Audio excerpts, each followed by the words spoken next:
जयाचा जनी जन्म नामार्थ झाला, जयाने सदा वास नामात केला, जयाच्या मुखी सर्वदा नाम कीर्ती, नमस्कार या ब्रह्म चैतन्य मूर्ती, सद्गुरुनाथ महाराज की जय, सद्गुरु श्री ब्रह्म चैतन्य महाराज की जय, राजाधिराज प्रभु रामचंद्र भगवान की जय, महान रुद्र हनुमान की जय, जय जय रघुवीर समर्थ।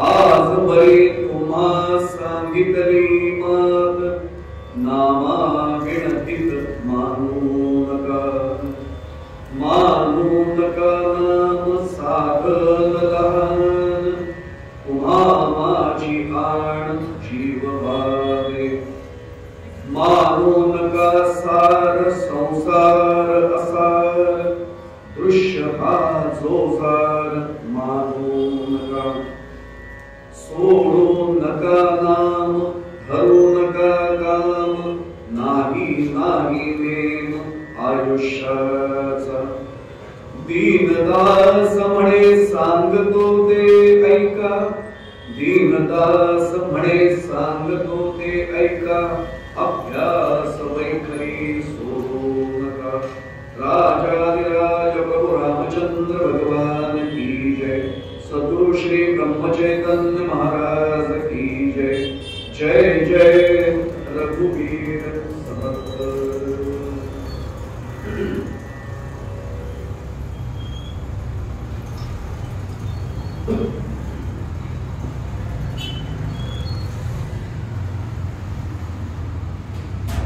सद्गुरु श्री ब्रह्मचैतन्य महाराज यांच्या पुण्यतिथी उत्सवाच्या निमित्तानं आयोजण्यात आलेली ही 3 दिवसांची प्रवचन मालिका, या मालिकेतलं आजचं हे शेवटचं पुष्प, आणि पहिल्याच दिवशी म्हटल्याप्रमाणे माझ्या परमभाग्याने ही मालिका माझ्या वाट्याला आली, खरं तर महाराजांचीच कृपा। याच्या 3ऱ्या पुष्पासाठी उपस्थित असलेले आपल्यासारखे समस्त रामस्वरूप मायबाप श्रोते आपल्या सर्वांचा चरण स्पर्श करतो, कृतीने शक्य नसेल तरी मनाने भावनेने आपल्या सर्वांच्या चरणी साष्टांग प्रणिपात करतो। प्रत्यक्ष प्रभू रामचंद्रांना आणि आपले सद्गुरु श्री ब्रह्मचैतन्य महाराज यांना प्रार्थना करतो की आजची प्रवचन सेवा आणि एकूणच ही प्रवचन मालिका 3 दिवसांची त्यांनी त्यांच्या चरणी रुजू करून घ्यावी। सज्जनो, महाराजांचा अंतिम टप्प्यातला जो अभंग आहे आपण चिंतनासाठी गेल्या 2 दिवसापासून ठेवला, आज 3रा दिवस आहे। अभंगाच्या माध्यमातून महाराज आम्हाला जीव तोडून सांगतायत की मी अवतार जो ज्या कारणासाठी घेतलाय, निदान आता शेवटच्या अभंगातून पुन्हा एकदा ठासून सांगतो की बाबा दुसरं काहीच करू नका, आजवर जे तुम्हाला सांगितलं तेच मी तुम्हाला परत सांगतो की नामावेण भीत मानू नका। आजवरही तुम्हाला सांगितले, मात्र आजवर तुम्हाला ही सगळी गोष्ट मी सांगितली, पण नामावेण भीत मानू नका। आजच्या परिभाषेत सांगतो आपल्याला डूज अँड डोंट्स असं नेहमी म्हटलं जातं, हे करा आणि हे करू नका। महाराजांचा हा अभंग डूज अँड डोंट्स याचं मिश्रण असलेला अभंग आहे। काय करा आणि काय करू नका याचं सांगणारा, उपदेश करणारा आणि अत्यंत खरं सांगायचं तर आपल्याला मार्ग दाखवणारा आणि आपले डोळे उघडणारा असा हा अभंग आहे। नामाविण हित मानू नका हे पहिलं टोक आहे की नामाच्या शिवाय दुसरं हित कशात नाही। मानू नका नाम साधन लहान, हे साधन लहान मानूच नका। आणि शपथपूर्वक सांगतो तुम्हाला, तुम्हा माझी आण जीव आहे, मी शपथ तुम्हाला घालतोय की हे साधन तुम्ही लहान मानू नका। आता सद्गुरूंची शपथ म्हटल्यानंतर त्याच्यामध्ये अजून काय बोलतो, मानू नका सार संसार असार, दृश्य हा संसार मानू नका। आणि मग आपल्याला डोंट्स जे सांगितले त्या यादीमध्ये एक सर्वात महत्त्वाचा भाग आहे, सोडू नका नाम धरू नका काम, कारण नाही नाही नेम आयुष्याचा। मग दीनदास, आता हे तू काय त्याच्याबद्दल आहे तर दीनदास म्हणे सांगतो ते ऐका, अभ्यास वैखरी सोडू। अभ्यास याचा अर्थ नेमका काय सांगू, एखादी गोष्ट प्रयत्नपूर्वक पुन्हा पुन्हा पुन्हा पुन्हा करत राहण्याला अभ्यास म्हणतात. असाध्य ते साध्य करिता सायास कारण अभ्यास तुकाराम. तुकाराम महाराजांचा सुप्रसिद्ध पाठांतर चरण आपल्या सर्वांचे आहे. आपण 2 दिवस त्याचं चिंतन करण्याचा प्रयत्न केला. कालपर्यंत आपण आलो की या संसाराची असारता महाराजांनी आमच्या नजरेसमोर आणून दिली, आमच्या लक्षात आणून दिले की बाबा याच्यात काही अडचणीत तुम्ही सापडू नका. जरी तुम्ही संसारात आलेला असला तरी तुम्हाला चिंता करण्याचं कारण नाही, फक्त नामरूपी नौकेत बसा इथपर्यंत सांगितलंय. आणि कालपर्यंत आपण कालच्या भागाचे चिंतन पाहिलं. जे काल नौकेश्वर होते त्यांच्यासाठी आणि काल होते त्यांच्यासाठी अनुसंधान लागावं म्हणून एक वाक्य सांगतो आणि कालपर्यंत आपण पाहिलं की नाम साधना करावी पडते सर्वांना. अडचण एकच येते, थोडासा आपल्याला अहंकार जो असतो आणि तो असतोच बरं का, देहाला तो चिकटलेलाच आहे आता. आणि मी आपल्याला पुढे जाण्यापूर्वी सांगतो माऊलींची ओवी मला फार मनापासून आणि ती आपल्यासाठी नाही, ती माझ्यासारख्या वक्त्यासाठी आहे. नवल अहंकाराचे कोठी विशेष न लगे अज्ञानाचे पाठी, पण सज्ञानाचे झोपे कंठी नाना संकटी नाचे. पुढे जाण्यापूर्वी सांगू आपल्याला वारकरी कीर्तन मी करतो आणि नारदीय करतो. त्या वारकरी कीर्तनाचा फेटा असतो वाजलेला असतो आणि नारदीय कीर्तनात पगडी असते. माझ्या एका महाविद्यालयात विद्यार्थी कॉलेजच्या मुलाने एकाने प्रश्न विचारला, सर तुम्ही फेटा किंवा पगडी का बांधतो कीर्तनाच्या वेळी? त्याला मी कारण सोपं म्हणून तुला म्हटलं सोप्या भाषेत सांगू का? हा सोपंच सांगणार म्हटलं. सोप्यात तर सोपं सांगतो. तो आतमध्ये जो बसलेला आहे ना तो राक्षसाचा वर डोकं काढतो. कीर्तनकार आहे, आपल्याला भरपूर काही माहिती, असं वाचलंय ते वाचलंय हे वाचलंय, तो डोकावायला येतो. त्याला बांधून ठेवण्यासाठी म्हटलं तो पेढा बांधायची पद्धत सुरू झाली. आता या पेढ्यावर विषय निघाला म्हणून गमतीत सांगतो. दादांना लगेच कळेल मी काय म्हणतो ते. गुंडा महाराज यांना आपण पाहिलेले, मी तर खूप लहान होतो पण आपण अनेकांनी ऐकलेले. त्यांचा फेटा असा मस्त मोठा फेटा असायचा. मला एकाने तोही प्रश्न विचारला, तो गुंडा महाराजांचा आणि गुंडा महाराजांचा फेटा मोठा असायचा, तुमचा पेटा बारीक का? अरे म्हणजे जेवढी बुद्धी तेवढा पेटाचा आकार. त्यांचा पेटा मोठा होता, आमची तुलना कोणाशी करतोय म्हटलं. बुद्धी जेवढी अंतरून पाहून पाय पसरवलं ना तसं बुद्धी पाहून पेटा पसरवला जातो. बाकी त्याला दुसरं काय उत्तर देणार आपण? गंमत नाही याच्यामध्ये, पण अहंकार नाम साधनेत आडवा येतोच. आणि मी पुढे जाण्यापूर्वी सांगतो, या पुण्यतिथी उत्सवातल्या आजच्या 3ऱ्या दिवशी आपण महाराजांकडे खरंच मी आपला प्रतिनिधी म्हणून मागणं मागतो की आमच्यापैकी कोणाच्याही मनामध्ये साधनेचा उसटसा सुद्धा अहंकार येऊ नये. कारण तो आला ना की सगळ्यांना ढकलून बाजूला करतो. सगळ्यांना तो म्हणजे काय त्याला आपण म्हणू, केलेलं सगळं वाया घालवणं एवढं त्याच्या हातामध्ये अगदी सहज साध्य आम्ही देऊन टाकतो. पुढे जाण्यापूर्वी मुद्दामून सांगतो, या अहंकाराला समर्थांनी छान उपमा दिली. दासपदाचा अभ्यास असलेले इथे अनेक जण आहेत. राहू आणि केतूची उपमा दिली. आपण पत्रिकेचा अभ्यास जर असेल, माझा अजिबात नाही हे हल्ली सांगावं. आता प्रवचन संपल्यावर काही जण भेटतात, मला जरा पत्रिका बघाल का? मला लग्न पत्रिका वाचता येते, बाकी कुठलीच पत्रिका वाचता येत नाही. पण त्या पत्रिकेमध्ये राहू अमुक स्थानी आहे, केतू तमुक स्थानी आहे. मला एक प्रश्न विचारायचा, समर्थांनी याला राहू केतूचीच उपमा का दिली? अगदी साधा प्रश्न आहे. आपण एरवी विचार नाही करत, पण मी मुद्दामून मला फार वाईट सवय असं समजा, महाराजांनी लावलेली असं समजा की बसला की तू थोडंसं चिंतन कर, राहू केतूचीच उपमा काय? जर आपण सूर्यमालेचा विचार केला, ज्याला इंग्रजीमध्ये सोलार सिस्टीम म्हणतो, या सगळ्या ग्रहांमध्ये पृथ्वी स्वतः ग्रहच आहे, पण त्याच्यात कुठे राहू आणि केतू मला दाखवा आहे का? नाहीये. तो दिसत नाहीये, पण तो दिसत नसून सुद्धा असतो. उदाहरण सांगू आपल्याला, हनुमत जन्माचं कथानक ज्यांना माहिती कल्पना आहे. जेव्हा सूर्याचं बिंब खेळायला आमचे हनुमंत मारुतीला गेले होते, त्यावेळी हनुमान नाव नव्हतं, कारण वचन लागलं हनुमतीला म्हणून हनुमान. मरुदाचा पुत्र पवनसुत म्हणून मारुती. आणि पहिलं नाव त्यांना जे मिळालं, आमचे गोविंद स्वामी आणि चारुभाऊ पण सांगतात की त्याचं खरं नाव हनुमान आहे, कारण ते कमावलेलं नाव आहे. हनुवटीवर वज्राचा प्रहार झाला म्हणून हनुमान. आता माहिती म्हणून सांगतो, जेव्हा तो सूर्यबिंब गिळायला गेला होता, राहू आणि केतू आले ना त्याच्या अंगावर धावायला, म्हणजे ते आहेत हे आम्ही पुराणात सुद्धा मान्य केलेलं आहे, पण दिसत तर नाहीये. मग समर्थांनी नेमकं राहू केतूचीच उपमा का दिली? तो असतो आमच्यात, पण दिसतच नाही मध्ये तो असतो. आपण म्हणताना म्हटलं बघा, आपल्याला काय अहंकार वगैरे काय नाही, इथेच ओळखायचं आहे. काय म्हटलं आपल्या लक्षात आलं असेल. आणि खूप अधिकारी आपण श्रोत्यात सांगू, दादा मला त्या पूजनीय विनोबाजींचं वाक्य फार आवडतं. पूजनीय विनोबाजींनी एका ठिकाणी असं छान म्हणून ठेवलंय की कंदील असतो बघा, कंदील सुद्धा जुन्या पिढीतल्या लोकांना माहिती आहे. आता नवीन पिढी इन्व्हर्टर्स आणि जनरेटर्स प्रत्येक घरात आहे. मध्य प्रदेशमध्ये लोड शेडिंग बहुतेक नाहीये. मी आल्यापासून तर कधी अनुभवलेलं आहे. महाराष्ट्रात आमच्या 5वीला पोहोचलेलो, आता थोडं कमी व्हायला लागलं. पण लोड शेडिंगमुळे प्रत्येकाच्या घरात कंदील किंवा अशी काहीतरी प्रकाशाची व्यवस्था असते. आता कंदील आमच्याकडे महाराष्ट्रामध्ये कुठेच उरलेलं नाही, तर वापरतच नाही कोणी. आता मी नेहमी गमतीत सांगतो, कंदील आता फक्त एका राज्यात निवडणूक चिन्ह म्हणून उरले. आता कंदील कोणाच्या घरात दिसतच नाही. आता त्या कंदीलाच्या बाबतीत पूजनीय विनोबाजींनी उदाहरण असं दिलंय, तो कंदील जेव्हा स्वच्छ प्रकाश देतोय तेव्हा त्यातल्या प्रत्येक घटकाचा अहंकार जागा होतो. कसा जागा होतो? ते जे केरोसिन भरलेले रॉकेल भरलेले, तो म्हणतो मी आहे म्हणून तुम्ही पेटताय, म्हणून बाकीच्यांना प्रकाश मिळते. ती वाघ म्हणते तू आहेस बरोबर आहे, पण ती प्रज्वलित होण्यासाठी त्याला वाहून पण देते. मी आहे, मी जळते स्वतः म्हणून प्रकाश मिळतो. वातीला अहंकार होतो. काच म्हणते बाबांनो सगळं तुमचं खरं आहे, वारा असं तुम्ही विजलाच तर मी संरक्षण देते म्हणून सगळ्याला काच मिळते, हा प्रकाश मिळतोय.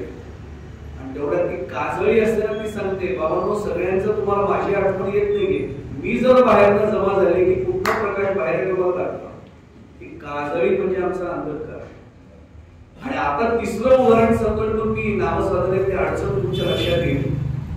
सुदैवाने आपण नामधरक 3 जे गुण सांगितलेले आहेत, सत्वगुण, रजोगुण आणि तमोगुण, सुदैवाने महाराजांच्या कृपेने आपल्यापैकी बहुतेक कोणी आता तमोगुणाची शिकार असणार नाही असं मी गृहीतच धरतो. की एवढासा रागण्याचा भडक, काही जणांना तर फार अभिमान असतो. आपण राष्ट्रपतीच्या प्रवचनाच्या गादीवर मी चांगला शब्द वापरतो, वडिलांना पण घाबरत नाही. ओळखायचं तमोगुण प्रचंड भरलेलं आहे. रजोगुण कसं ओळखायचं? एक क्षण सुद्धा स्वस्थ बसवत नाही, सतत काहीतरी करावं असं वाटतंय, काहीतरी करावं असं वाटतंय. ओळखायचं. मी पुढे जाण्यापूर्वी सांगतो, श्री महाराजांचं 365 प्रवचनात एक वाक्य मुद्दामून सांगतो. अध्यात्मात आपण बोललो कसं ओळखायचं? काही करूच नाही असं वाटायला लागलं की ओळखायचं आपला अध्यात्माचा मार्ग सुरू झाला. पण आपल्याला वाटतच ना, आणि काहीतरी करावं याला म्हणतात भवरोग. भू भवती म्हणजे होणे, संस्कृत धातू आपल्या सर्वांनाच कल्पना आहे. आयुष्यमान भव, यशस्वी भव, धनलाभ भव, हे सगळं आपण भव म्हणजे व्हावं व्हावं म्हणतो. आणि प्रत्येकाला भवचा आपल्याला रोग लागलेलाच आहे. अहो विद्यार्थी असेल तर मला वाटतं यशस्वी भव, यश मिळालं मग वाटतं आता नोकरी मिळाली, मग त्याचा कुठेतरी आशीर्वाद म्हणावा. नोकरी मिळाली मग छोकरी मिळाली, मग घर असं मिळावं, मग पुढचा संसार असा मिळावा. एवढ्यावर नाही थांबत. या देहाला सुख हवंच आहे. या देहापासून पुढची पिढी जी जन्माला आली त्यालाही सुख हवं. याचा अर्थ लक्षात आला की भवरोग आपला सुटत नाही. पण भवरोगाची शिकार जे जे झाले ते सगळे रजोगुणाचे आपले. मग निदान सत्वगुण तो तरी सुटला पाहिजे ना अंतरात. पूजनीय विनोबाजी आम्हाला सावध करतायत, महाराज आम्हाला सावध करतायत की नाम साधना सुरू झाल्यानंतर तमोगुण गळून पडतो, रजोगुणही हळूहळू जातो, पण सत्वगुण ढोकवायला. मी मगाशीच जसं म्हटलं की 3 गुण आहेत, त्या 3 गुणांपैकी बाकीचे गुण एक वेळ परवडले, कळतात लगेच. रागवणारा माणूस ओळखतोय तो, त्याला कळतो माझ्यात अहंकार आहे. रजोगुण नाही खपा, त्याला काय जमणार नाही, मीच करतो ना, मलाच जमतं, हे मीच करतो. हे घरात सुद्धा आपण अनेकदा वाक्य वापरतो. त्यांना काय सांगताय? त्यांना घेणार नाही, मी आहे ना. तो ओळखायचा रजोगुणाचा अहंकार आहे. अहो हाईप कळतोय पण सत्वगुणाचा अहंकारच कळत. मी असं केलं ना त्याशिवाय आमच्या घरामध्ये तुम्हाला अध्यात्म समजत नाही. इथूनच सुरुवात होती. उपवास बाकी कोणाचा काय करताय मला विचारा. उपवास कसा करायचा? आपण उपवास म्हणतो तो खरा उपवास आहे. उपवास म्हणजे देवाचा सहवास असा त्याचा अर्थ होतो. आपण उपवास करतो म्हणजे फारच चांगलं करतो. पूर्वी त्याला काय खायचं माहिती का? फलाहार होता. फलाहार होता. आता त्याचा फलाहाराचा अपभ्रंश झालेला फराळ. आमचे घातव फार छान म्हणायचे. फराळ शब्द आरशासमोर बोलून म्हणा पण फराळ ते गावाला बोलतात म्हणजे तोंड भरून खातो आम्ही. आणि आम्ही म्हणतो उपवास आहे. उपवास म्हणजे देवाचा सहवास. त्या एकादशी समजा माझी आहे, मी माळकरी एकादशी माझी असेल तर एकादशीच्या वेळी मी काय खायचं याची तरतूद नाही करायची. सकाळपासून रात्रीपर्यंत माझी साधना त्या दिवशी काय होणार आहे हे एकादशीचं महत्व आहे. विनोबाजी आता काय म्हणतात ते ऐका, रजो गुण परवडला, तमो गुण परवडला, सत्व गुण परवडत नाही. आणि मग त्यांनी सांगितलं त्या कंदिलाचं भांडण पेटवलं गेलं, का स्वच्छ केली. आणि आता येणारा प्रखर प्रकाश डोळ्यांना सहनच होईना. मग काय करायला लागलं, शेवटी आडोसा घ्यायला लागला, एखादा कागदाचा तुकडा हाताचा असा भाग असा घ्यायला लागला. तेव्हा कुठेतरी आम्हाला तो प्रकाश सहन व्हायला लागला. आमच्यातला सत्व गुण शेजारच्याला काही वेळा असा प्रखर जाचक ठरतो. काय विनोबाजी म्हणून गेले तो. आणि हा धोका माझ्यासारख्या, मी तुम्हाला म्हणते माझ्यासारख्या नामधारकाच्या जीवनात येतो की मी नामधारक आहे. माझं नामस्मरण कसं होते, मी घरच्यांना सुद्धा दाराला सांगतो चुकीची पद्धत आहे, माझ्याकडे बघ अशी साधना करायची.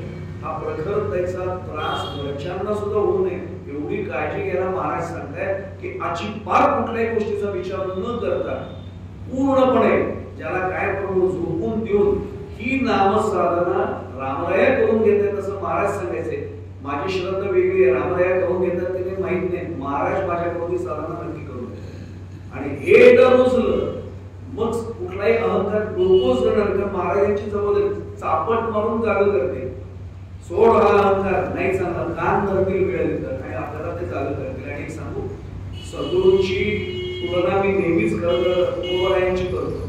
तुकोबराय अत्यंत परखडपणाने काही गोष्टी बोलतात. भले तरी देऊ कासेची लंगोटी पण नाठाळ भेटतात, माथ्यावर सोगा हाणारा कवी भेटतात. बाकी सोडून द्यावं. माऊली आमचे खरं तर अध्यात्मामध्ये माऊलींच्या सारखी भाषा नाही कोणाची. मी नेहमी सांगतो साच आणि मवाळ, विपुले आणि रसाळ, शब्द जैसे कल्लोळ अमृत. माऊलींच्या मुखात मी खरं सांगू आपल्याला, ज्या अर्थी ज्ञानेश्वरी बद्दल आपल्याला प्रेम आहे ना, ज्यांना ज्यांना प्रेम आहे त्यांना मी सांगतो आपण त्या जन्मात कोणीतरी होतो. माऊलींच्या पायाला काहीतरी खडे टोचले म्हणून खडा बाजूला करण्याची सेवा करून आपल्याला नक्की मिळाली असेल. म्हणूनच ज्ञानेश्वरीचा आपल्याला काहीतरी प्रेम साधा भाग आहे निश्चितपणाने. असे माऊली सुद्धा एका अभंगाच्या माध्यमातून परखड भूमिका घेत आहेत. त्या परखड भूमिकेकडे सांगतो आणि माझ्या पुढच्या वेळेस मुद्द्याकडे वळतो. त्या अभंगाच्या शेवटच्या चरणात म्हणजे मरण येता सावधान वारे शोधोनी पावारे निज वस्तू अंतकाळी जरी करावे साधन म्हणता नागवण आली तुम्हा. आपल्याला महाराज सांगतात ना, नाही नाही नेम आयुष्याचा. तिथे हा अभंग प्रमाणे कारण आयुष्याचा नेम ने पुढचा क्षणाचा भरोसा नाही. आत्ताच जागावं आणि नामस्मरण सुरू कर. कारण अंतकाळी जरी करावे साधन म्हणता नागवण आली तुम्हा. 750 वर्षांपूर्वीचा शब्द आहे. नागवण म्हणजे फसवणूक.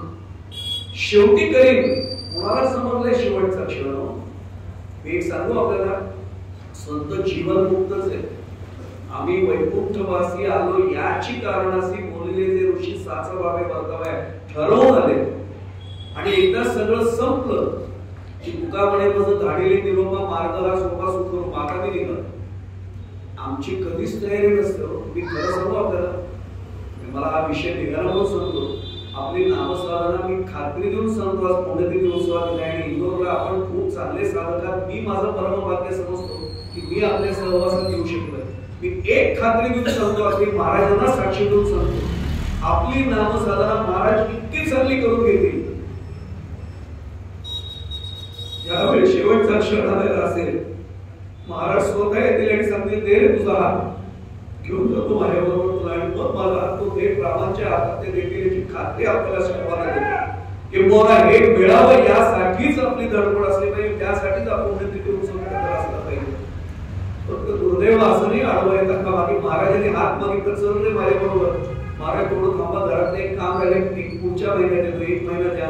हा मूर्खपणा माझ्याकडनं होऊ नये एवढीच प्रार्थना सुद्धा आजच महाराजांच्या चरणी करतो की असला मूर्खपणा माझ्याकडनं नको व्हायला. जेव्हा तुम्ही हात मागाल त्या क्षणाला माझा हात पुढे गेला पाहिजे महाराज घेऊन चला. आणि माझं तर वाटतंय महाराजांना की आम्ही जे जे तुमचे सगळे नामधारक तुमचे सगळे साधक तुम्ही दिलेल्या मार्गाने चालतोय, आम्हाला कधीच एकटं सोडू नका. शेवटच्या क्षणी सुद्धा आमचा हातात हात देऊन आम्हाला रामायणपर्यंत घेऊन चला. ही निश्चितपणाने मागणी आमचा प्रतिनिधी म्हणून सुरुवातीला देखील करतोय.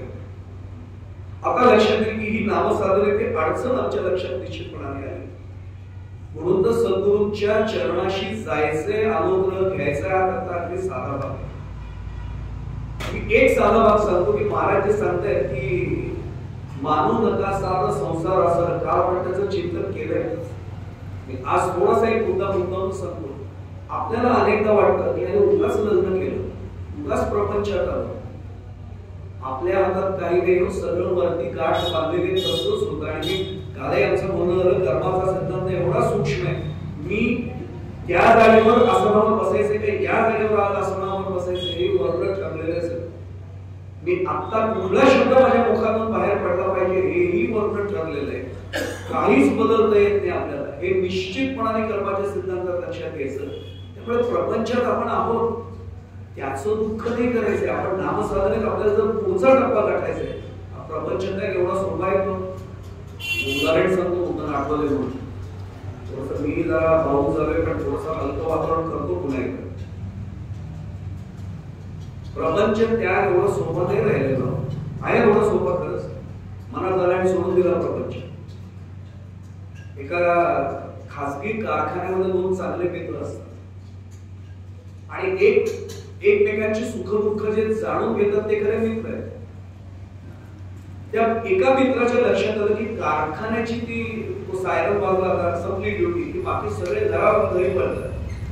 हा आपला मित्र गेल्या काही महिन्यांपासून तो पाहत होता, जात नाही लवकर, रेंगाळत जातोय, जरा काम करत बसतोय काहीतरी.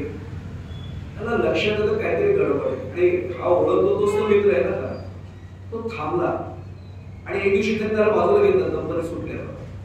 आपल्या जरा मित्र काही महिन्यांपासून बघतोय, सगळेजण आम्ही घरी कधी पळतोय असं आम्हाला होतं. तू वेळ घालवत बसतो रे, म्हणजे आजच्या परिभाषेत तू काला वेळ त्याला म्हणत नाही टाइमपास. तू टाइमपास करत बसतो. काय नेमकं अडचण काय, घरी काही प्रॉब्लेम आहे का, तुझ्या समस्या आहे का?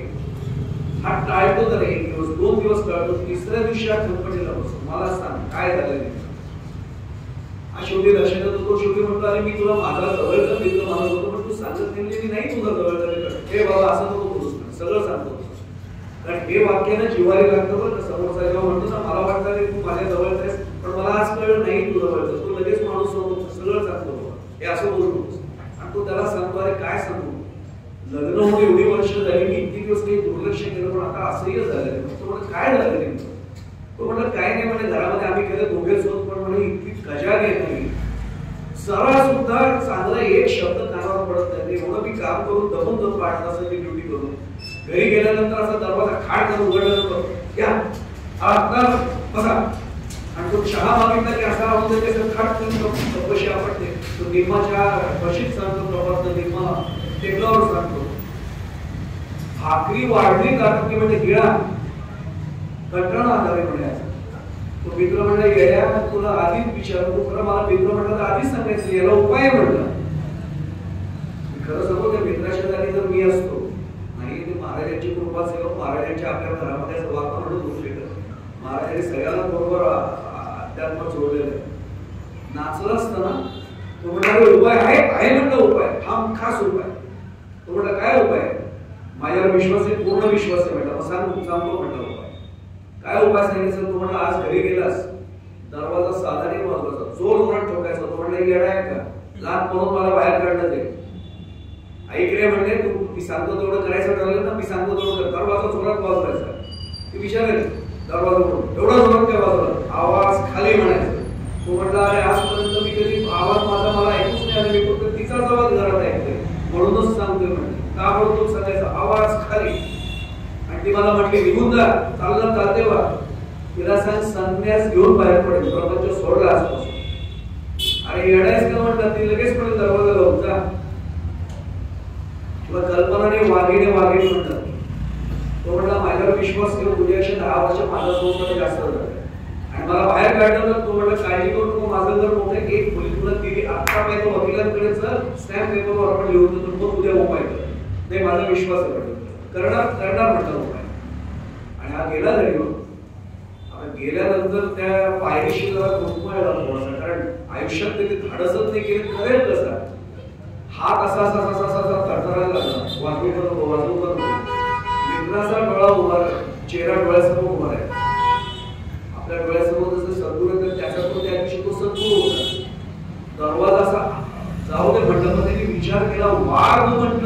खाते. वाघोबा म्हटलं तरी ती खाणारच आहे. वाघ्यास म्हणाने मोकळवा काय व्हायचं ते एक दिवशी 2 तुकडे होऊन गेले. जोरात तरी दरवाजा पडवला असा ठाक ठाक ठाक ठाक ठाक. आलीच ना ती बाहेर. कोण आहे? याला पाहिल्यावर संतापाने धरतोय. असा दरवाजा वाजवायची पद्धत आहे? आज पहिल्यांदा घरात येते. वाटत नाही तुम्हाला काही कामं धंदे आहेत की मला काही रिकाम टेकडी बसले असं वाटतं का? हा आत्मनाचा गार पडला होता. पुन्हा मित्राचा चेहरा डोळ्यासमोर पडला. आवाजच असं सुरुवात झाली होती थोडी. एकवट नसेल हे आवाज खाली असा आवाजात बोलणार असेल ना प्रपंचाचा त्याग करेन आणि संन्यास घेऊन बाहेर पडेल. हा याला वाटला तर दरवाजा घाट करून लागेल. चमत्कारच झाला. अहो एवढ्या क्षणी कशाला रागवायचो? प्रपंचाचा त्याग कशाला लगेच? हे एवढं काही बोलतायत ते का प्रपंचात भांड्याला भांडण लागतच ना. बसा या कमुना नसाल ना.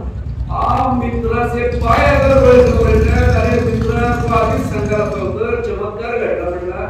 असा आवाज हिच्याकडे आहे लग्नापासून पहिल्यांदा ऐकलं म्हटलं. असा आवाजच कधी ऐकला नव्हता. ते आतमध्ये त्याला घेऊन गेली. बसा म्हटले. आले ना पाण्याचा तांब्या मांडला व्यवस्थित झाला. चहा हा एक एक घोट घेताना मित्रा अरे काय उपकार आहेत तुझे. आधीच सांगायला होता उपाय. मनापासून कौतुक त्याला. जेवायला वाटताना भाजी आज कुठली करू? झुणका करू भाकरी बरोबर का आंबाडीची भाजी करू? म्हटलं हा असा मला विचारण्याचा भाग असतो संसारात. म्हणजे चॉईस आजच्या परिभाषे आहे. झुणकाकर म्हणले. झुणकाकर म्हटला केलं. हा दुसऱ्या दिवशी गेला मित्राचे पायच दाबतोय. आमच्या वारकरी संप्रदायात जे आहे त्याला कल्पना आहे. आपण कीर्तन करायचे प्रवचन करायचं दाबतो तसं पाय तोडले. हे घेण्या काय करतोस तू? अरे गुरु तुझ्यासारखाच असावं रे. काय सद्भाग्य माझं. हा उशिरा उपाय मिळाला रे. एवढे वर्ष मी उगाच पाय घालवले म्हणलं. काळजी करू नकोस म्हणलं. हे असंच चालू ठेवता. 3 महिने गेले.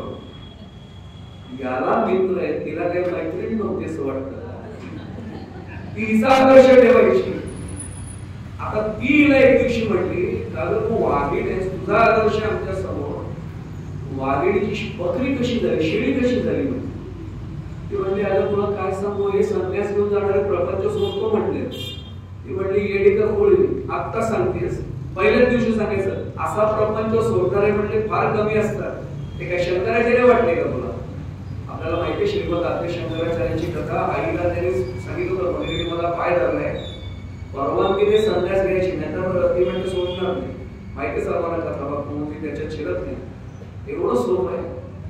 ते म्हणते अजिबात ऐकू नकोस त्याचं याच्यापुढे. आजपासून पुन्हा आवाज चढव.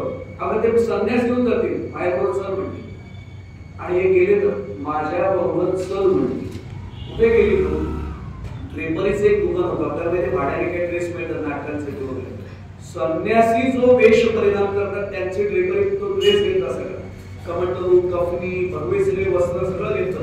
दंड हातामता सगळं घेतलं. आणि त्याला सांगितलं 1 दिवसाचं भाडं घेऊन ठेव आपल्या ऍडव्हान्स मध्ये. उद्या हे कपडे परत येणार काळजी करू नको. तोडला डिपॉझिट तुला सांगते ना उद्या कपडे परत येईल काळजी करू नको. ते भाडं ऍडव्हान्स मध्ये घे म्हणजे. ती म्हणते अगं पण तो खरंच गेला निघून काळजी करू नको. भाऊजींना मी नमस्कार करून पाया पडून परत आले. ते माझे जबाब काळजी नको. आला हा असाच दोरा असा कारवाला ठोकून उघडे परत काही बोलू नये. चहा ठेव. आवाज खाली करा म्हणते. आता 2 मिनिटं तसंच पुन्हा आवाज बदलतो. आवाज माझ्या समोर करायचा नाही. माझ्या समोर तुमचा आवाज चालणार नाही म्हणते. तो म्हटला प्रपंच सोडून देईन संन्यास घेईन. आम्ही अरे वा करणं आहे म्हणलं. आग गेली. सगळं साहित्य उचलून ते बाहेरच्या टेबलवर ठेवून दिलं. उशीर खूप केला ना तुम्ही. तुमच्या माझ्याकडे तुमचा 3 महिने प्रपंच त्यात राहिला होता ना. क्षमा मागते ना तुम्ही. क्षमा मागते स्वामी. माझ्यामुळे तुमचा प्रपंच त्याग राहिला. मला केवढं पाप लागलं.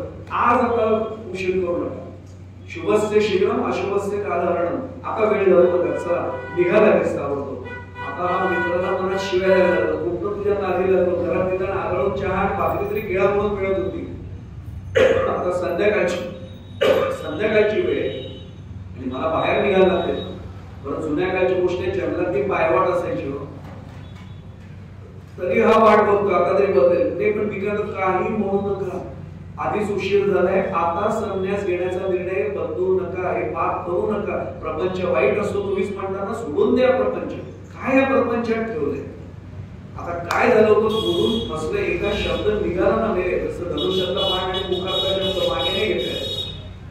शेवटी एक कपडे बदलले, वस्त्र घातली, उंबरट्यापाशी गेला. त्याला वाटलं आता आवाज येईल. अहो असं काही खरंच जायचं असतं का? काही नाही आलं. सांभाळा स्वतःला, आवाज खणखणीत, सांभाळा स्वतःला आणि थांबा जरा. याला वाटतं थांबा म्हणजे थांबा आहे. मागे वळून बघा ना जरा. नमस्कार करते स्वामीजी, नमस्कार करते म्हणजे तो म्हटला म्हणजे आता स्वामीच झालो, आता प्रपंच संपला म्हटला. पायरी उतरला, 2 मिनिटं थांबला, दरवाजा बंद झाला, कदाचित 5 मिनिटांनी पुन्हा बघेल आशेने, बघितलंच नाही, दरवाजा बंद. संध्याकाळची वेळ, आता रातकिड्यांचा आवाज येतो, जंगलाच्या पायवाटेने पुढे पुढे चालत गेला. मनात मित्राला शिव्या घालतोय, काय तुझं ऐकलं वाईट झालं, अरे होतं ते बरं होतं, आता राहू कुठे म्हणला. मध्यभागी आला जंगलाच्या, रातकिड्यांचा आवाज होत होता. कुठे बसला तर मुगळे चावतात, मुग्या जंगलामध्ये काय करायला असं ते होतं. काय करावं समजेना, तेवढ्या डोळे समजण्यासाठी ऐकत कचकून उभा राहिला. वाघोबाला काय, कारण प्राण्यांचे डोळे चमकतात. नेमका जवळ आले, आवाज ओळखीचा वाटला. बघितलं तिथे मशिनी मालकाला ओळखलं, आपलाच मालक. ती आली, त्याला अशाशी अंत घासायला लागली. आपल्याला आता पोहोचेल करणार नसली तरी माहिती तरी आता पोहोचेल लक्षात येईल. याने त्या म्हशीची शेपटीत धरली. म्हैस बरोबर अंधार वाटेने सुद्धा तिला अंधार वाटेत दिसतं आपण की आपल्या घराकडे निघाली ती बोट. हा तिच्या पाठोपाठ म्हैस दाराशी आली. आवाज काढल्याबरोबर बायकोने दरवाजा उघडला. तिच्या लक्षात आलं म्हैस नाही आली एकटी. या म्हणजे माहिती होतं तुमचा प्रपंच काय केळा होता, 4 गाजते, उतरवा कपडे परत करायचे. एवढा सोपा आहे प्रपंच. गंमत सोडून द्या, स्पष्ट सांगतो. मनाने एक दिवशी कधीतरी निर्णय घेऊन बघा. घरातल्या कुठल्याच बाबतीत मी हस्तक्षेप नाही करत, करून बघायचं. एखादा अधिकारी कोणी असेल ना, तो सोडला जमणंच शक्य नाही. कुठेतरी आपल्याला मन डोकवतच, हे असं नाही करायचं, ते तसं आधी असं होईल फक्त. चला संयम ठेवूया, दिवसभर नाही राहणार, 24 तास करून बघायचं आपल्याला. आता फक्त जसे आम्ही दोघे आले असे, जे दोघे आले त्यांनी सांगू नका की मी आज प्रयोग करतोय म्हणून. पण जे एकटे असले तरी करून बघा प्रयोग घरामध्ये, कारण आता माहित झालेलं आहे सगळ्यांनाच की हा प्रयोग होणार आहे म्हणून. पण खरंच करून बघा. लक्षात आपल्या असेल की प्रपंचातलं मन बाहेर काढता येत नाही. एवढे जर आम्ही प्रपंचात लिहितो तर महाराज आम्हाला सांगतात की मानू नका सार संसार असाल. प्रपंचातनं निघत नाही तर संसारातली येरझार संपवण्याकडे आमचं लक्ष कधी जाणार आहे, हा त्याचा महत्वाचा भाग आहे. माझा प्रश्न असा आहे, काल आपण पाहिलंय येणं जाणं म्हणजे नेमकं काय म्हणून, त्याचा उपाय आपण पाहिला. जन्म घेणे लागे वासनेच्या संगीकाला आपण चिंतन केलं. बसंत चरण रज लागता सहज वासनेचे बीज जळून जाईल इथपर्यंत आपण. माझा साधा मुद्दा आहे, महाराज आम्हाला सांगतात की संसार सोडा नाही म्हटले. मानू नका सार संसार असा.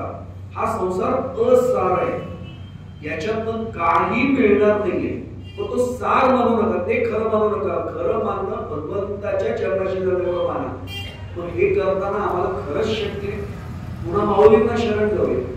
हरिपाठ काढून पहा. हरिपाठातले 27 अभंग पहिलाच अभंग का असो देवाची द्वारे उभा क्षणवरी तेने मुक्तीचारी साधी गेले.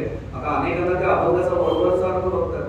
कर्जतला आमच्या अखंड हरिनाम सप्ताह होतो, दीपोत्सव असतो आपला. अखंड हरिनाम सप्ताहाच्या दिंडीच्या सोहळ्याच्या दिवशी संध्याकाळी एक राजकीय नेते आलेले होते, तिथे बाजूलाच होते. आता नेमके एका बाजूला आमचे एक दुसरे तिथे ज्येष्ठ कीर्तनकार मी या बाजूला बसलो होतो आणि त्या आमच्या दोघांना सांगतात मला तुमच्या दोघांचे एक विषय बोलायचा आहे. म्हटलं जरूर आता बोलायचं नाही, आता सगळ्यांच्या समोर आपण तिघे बसू म्हणे. म्हटलं आनंद आहे. राजकीय नेत्यांना सुद्धा जर परमार्थाबद्दल बोलावंसं वाटतं त्याच्यापेक्षा काय आनंद आहे. आणि आम्हाला सर्व ठिकाणी बाजूला घेतलं आणि मग म्हटले माझी तुमच्याबद्दल तक्रार आहे. म्हटलं माझ्याबद्दल का यांच्याबद्दल? नाही तुम्ही दोघे असं नाही, एकूणच अध्यात्मात जे सगळ्यांबद्दल तक्रार आहे. म्हटलं हो म्हणजे आमच्याकडनं काही सगळ्या आध्यात्मिक मार्गात चुका झाल्या असेल तर आम्ही क्षमा मागतो. कारण ज्यांनी ते रोपं लावले ते संत आता काही नाहीये तुमच्याशी बोलायला. आता आम्ही त्याचे प्रतिनिधी म्हणून असो, सेवक दास कोणी असो, तुमच्या पायावर आम्ही पण सांगू आमच्या सद्गुरूंना काहीतरी तुम्ही गडबड केली नाही, सांगतो ना म्हणले की लपून नाही सांगणार म्हणले, तुम्ही लोकांना फार आमच्या मार्गाने देताय. मला इतका आनंद झाला यांनी एवढा सूक्ष्म विचार केला, यांच्याकडे जवळचा कुठलातरी मार्ग आहे म्हटलं. कुठला जवळचा मार्ग? ते म्हणजे हरिपाठ म्हणा, 27 अभंग म्हणा, वारी करा, अखंड हरिनाम सप्ताह करा, ज्ञानेश्वरीचं पारायण, दासबोधाचं पारायण, कशाला गरज आहे म्हणले. म्हणजे म्हटलं ते म्हणजे शेवटी काय माणसाने भगवंताची वेळ घ्यायची म्हणजे बरोबर म्हटलं, बरोबर अगदी पूर्ण सहमत म्हटलं, सहमत आहे. अहो अख्खा अभंग पण लागत नाही, अख्खा चरण पण लागत नाही, अर्धा चरण घ्या म्हणले, देवाची द्वारे उभा क्षण होते. मौलिनी वाई दिले ना, तेडे मुक्ती 40 आली, कशाला लोकांना 27 अभंग आणि हे सगळे सप्ताह आणि असे उत्सव करायला होते. देवाच्या दाराशी क्षणभर उभे राहा, संपले म्हणले, 40 मुक्ती मिळाली. म्हटलं महाराज फक्त एक मी तुमच्याकडे थोडा बुद्धिमान केला, एक सामान्य प्रश्न विचारा ना म्हटले. म्हटलं अभंगामध्ये माझ्याकडे जे पुस्तक आहे त्याच्यात देवळाची द्वारी असं नाहीये, देवाची द्वारी उभा क्षणभर. हो म्हटले. म्हटलं देवाची द्वारी जर क्षणभर उभा राहिला तर 40 मुक्ती मिळणार आहे. मिळणार म्हणजे ते सविपदा, सलोपदा, सर्वपदा आणि सायुज्य 40 मुक्ती मिळतील म्हणले. म्हटलं देवाच्या दारात उभं राहायचं म्हणजे नेमकं कुठे उभं राहायचं हे कळण्यासाठी अध्यात्माचा मार्ग नको का? मी पण देवा म्हटलं देवळाच्या दाराशी जर उभं राहायचं असेल तर क्षणभर काही 1 तास उभं राहील ना, मिळेल का मुक्ती? माझं घरच जर देवळाच्या दाराशी असेल, मी जर सतत तिथेच बसत असेल, पण एखादा भिक्षेकरी जर बसून राहिला तिथे त्यालाही मुक्ती मिळायला पाहिजे. असं नुसतं असेल देवाची द्वारी असं माऊलींना म्हणाले. मला एवढं फक्त उत्तर द्या, ते जरा संभ्रमात पडले. देवाची द्वारी म्हणजे आलंच ना देवळ. म्हटलं देव तर सगळीकडे, तुमच्या अंतःकरण सुद्धा ज्ञानदेवाप्रमाणे आत्मा निदान सर्वांगी पूर्ण एकच आहे, तो सगळ्यांच्यात आहे. तर देवाच्या द्वारी उभं तुम्हाला वाटलं तुमचं एक थोडंसं मत सांगा त्याच्यावर. म्हटलं प्रत्येक घराला जसं द्वार असतं तसं देवाला सुद्धा त्याच्या घराचं दार आहे. मुळात एक जाताना मुद्दा सांगू, विषय निघाला म्हणून माझ्या सकट आपण सगळेजण अनेकदा म्हणतो माझ्या घरात देवघर आहे. अजून आम्ही खूप लांब होतो, देवाच्या घरात आम्ही आहोत हे म्हणायला जेव्हा आम्ही सुरुवात करू ना त्यावेळी आमचं घर सगळं बदललेलं असेल. सगळं माझ्या घरात देवघर नाहीये, देवाच्या घरात तुम्ही. माझ्या घरात महाराज नाहीये, मी महाराजांच्या घरात राहतोय. बघा काय भावना बदलल्या. विषय निघाला पण रावत नाही म्हणून सांगतो. भाऊसाहेब केतकर सगळ्यांना आपल्याला चरित्र माहिती आहे, महाराजांचे प्रत्यक्ष देहावरात असणारच शिष्य. पण भाऊसाहेब हे स्वतः इंजिनियर होते, आपल्या सर्वांना माहिती आहे त्यांचं चरित्र. अत्यंत तर्कबुद्धी, प्रखर बुद्धिमत्ता असे भाऊसाहेब. भाऊसाहेब केतकरांना महाराजांनी जेव्हा बीजमंत्र दिला त्यांनी आपलं घरदार मनातनं त्यागून टाकले. महाराजांचं जरा भावना बसली आणि प्रसंग असा सांगतात की घरामध्ये एक मंगल कार्य होतं, पंगत बसलेली होती. आता दक्षिणा ठेवली जाते बघा, प्रत्येकाच्या समोर ताटासमोर पानासमोर दक्षिणा ठेवली जाते. त्यावेळी एक नया पैसा दक्षिणा असायचा. 1 नया पैसा त्यावेळी खूप होता. ते प्रत्येक भाऊसाहेब पानासमोर ते सगळ्यांनी आग्रह केला, भाऊसाहेब तुम्ही वयस्कर आमच्याबरोबर बसला आम्ही मंदिरात बसणार. ते म्हणजे नाही, मी यजमान आहे, बाकी सगळी मंडळी यजमान म्हणून आहे, तुम्ही बसा, आम्हाला आनंद होईल. मग घरच्याने सगळे बसा बाबा, तुम्हाला सगळे म्हणतात तर बसा. भाऊसाहेब बसले जेवायला आणि भाऊसाहेबांचा माझ्यासारखे आम्ही मानत काय वाटलं ते बघू. भाऊसाहेबांचं तिथेच चिंतन सुरू, श्रीराम जय राम जय जय राम, श्रीराम जय राम जय जय राम. मनात सतत जप सुरू आहे आणि ते टिक टिक टिक टिक नाणं ठेवण्याचा आवाज यायला लागला. दक्षिणा ठेवण्याचा एक खंड पडला आणि पुढे दक्षिणा ठेवली गेली. भाऊसाहेबांनी दार डोळे उघडले खाडकर, अरे महाराजांच्या घरामध्ये मी एवढा पापी आहे का, मला दक्षिणा पण ठेवत नाही का तुम्ही? आणि भाऊसाहेबांच्या डोळ्यात खळखळ अश्रू आलेल्या शेजारच्यानी पाहिलं तर त्यांना भाऊसाहेबांचा अधिकार काय माहिती हो विचारायला. ते पटकन म्हणले, भाऊसाहेब तुम्ही एवढे ज्येष्ठ वयाने तुम्हाला माहित नाहीये यजमानाच्या समोर नाही कधी दक्षिणा ठेवली जात, पाहुणे त्यांच्या समोर ठेवले जातात. तुमच्या घरात भाऊसाहेबांनी पटकन केले, पाप नका करू हो, माझं घर कोणी तुम्हाला सांगितलं? मी माझं घर नाही, मी महाराजांच्या घरात राहतो. आणि भाऊसाहेबांना पुढचा प्रश्न त्या शेजारच्या वेड्यासारखा विचारला, म्हणजे महाराजांचं घर आहे, तुम्ही कोण आहात? मग तेवढे मी भाडे करू आहे. त्यांनी विचारलं, महाराजांना भाडं देतात का? मग तुम्ही काय प्रश्न आहे? भाऊसाहेब म्हटले, तुम्हाला काय वाटतं देत नाही? भाडं दिल्याशिवाय महाराज मला घरात राहूच देणार नाही. कसं मग भाडं कुठलं देतात? म्हटले, श्रीराम जयराम जय जयराम हेच माझं भाडं महाराजांना दिलेलं. ज्या दिवशी हे भाडं देणं माझं चुकून काही कारणाने बंद झालं, महाराज बोट धरून सांगतील घरातनं बाहेर हो. ही श्रद्धा जर आमची असेल ना, याला नामसाधना म्हणतात.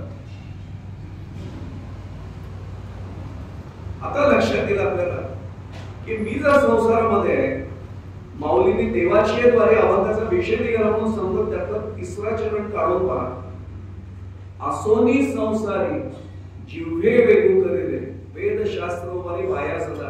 अरे मी सांगत नाही, वेदशास्त्र वाया उभारून सांगते की संसारात आहात ना, राहा, काही बिघडत नाही. त्यांनी तुमचं संसारात राहण्याचे नुकसान नाही, फक्त जिव्हे वेगू करेले.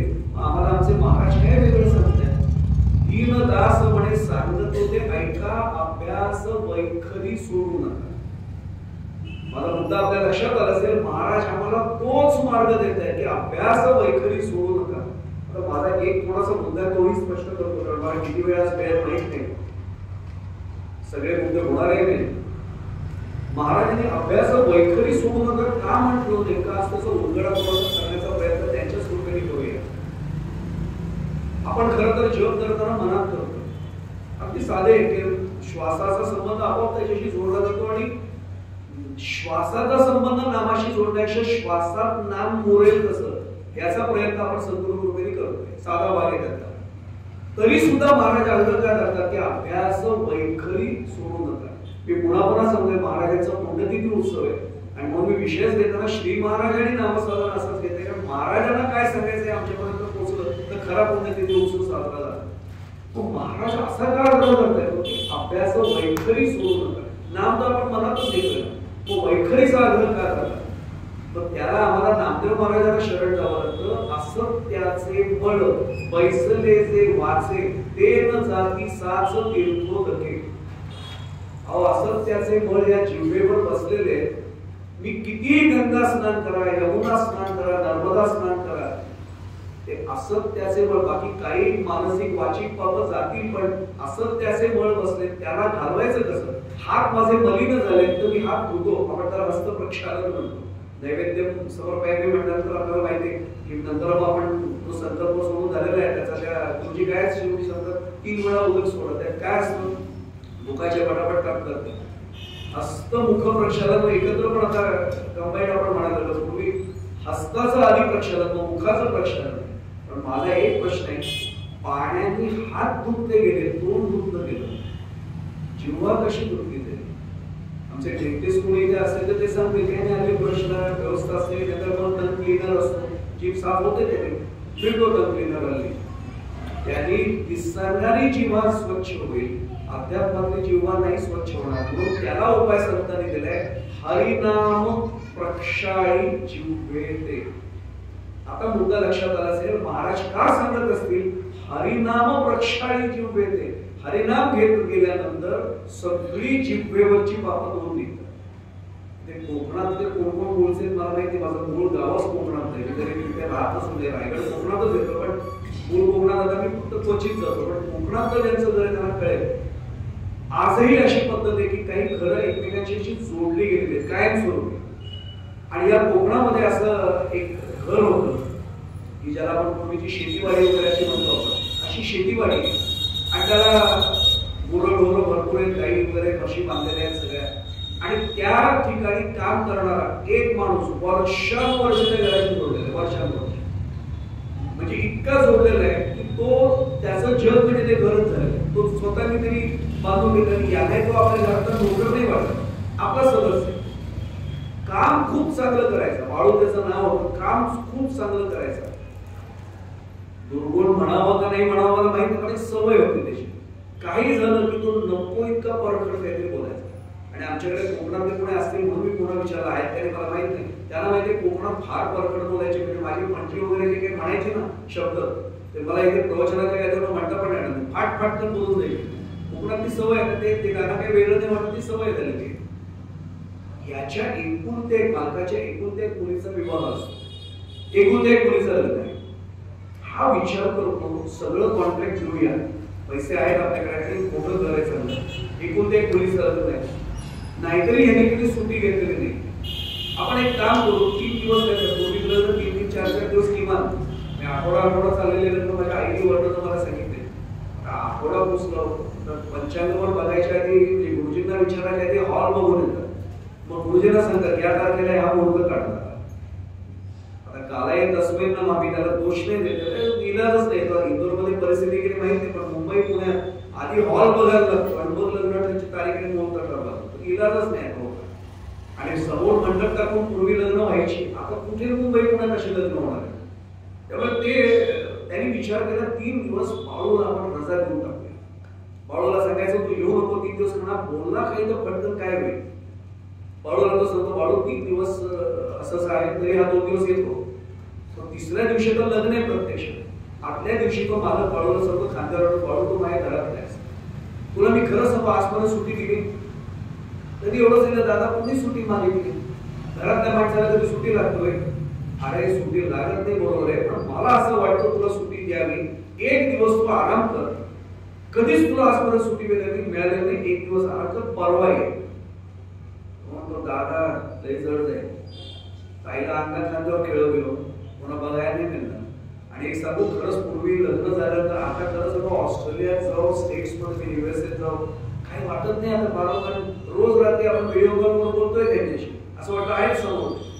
म्हणजे आजी आजोबा सुद्धा वेबकॅम वापरायला आता लॅपटॉपचं तयार झाले सगळे, आता काही वाटत नाही कोणाला.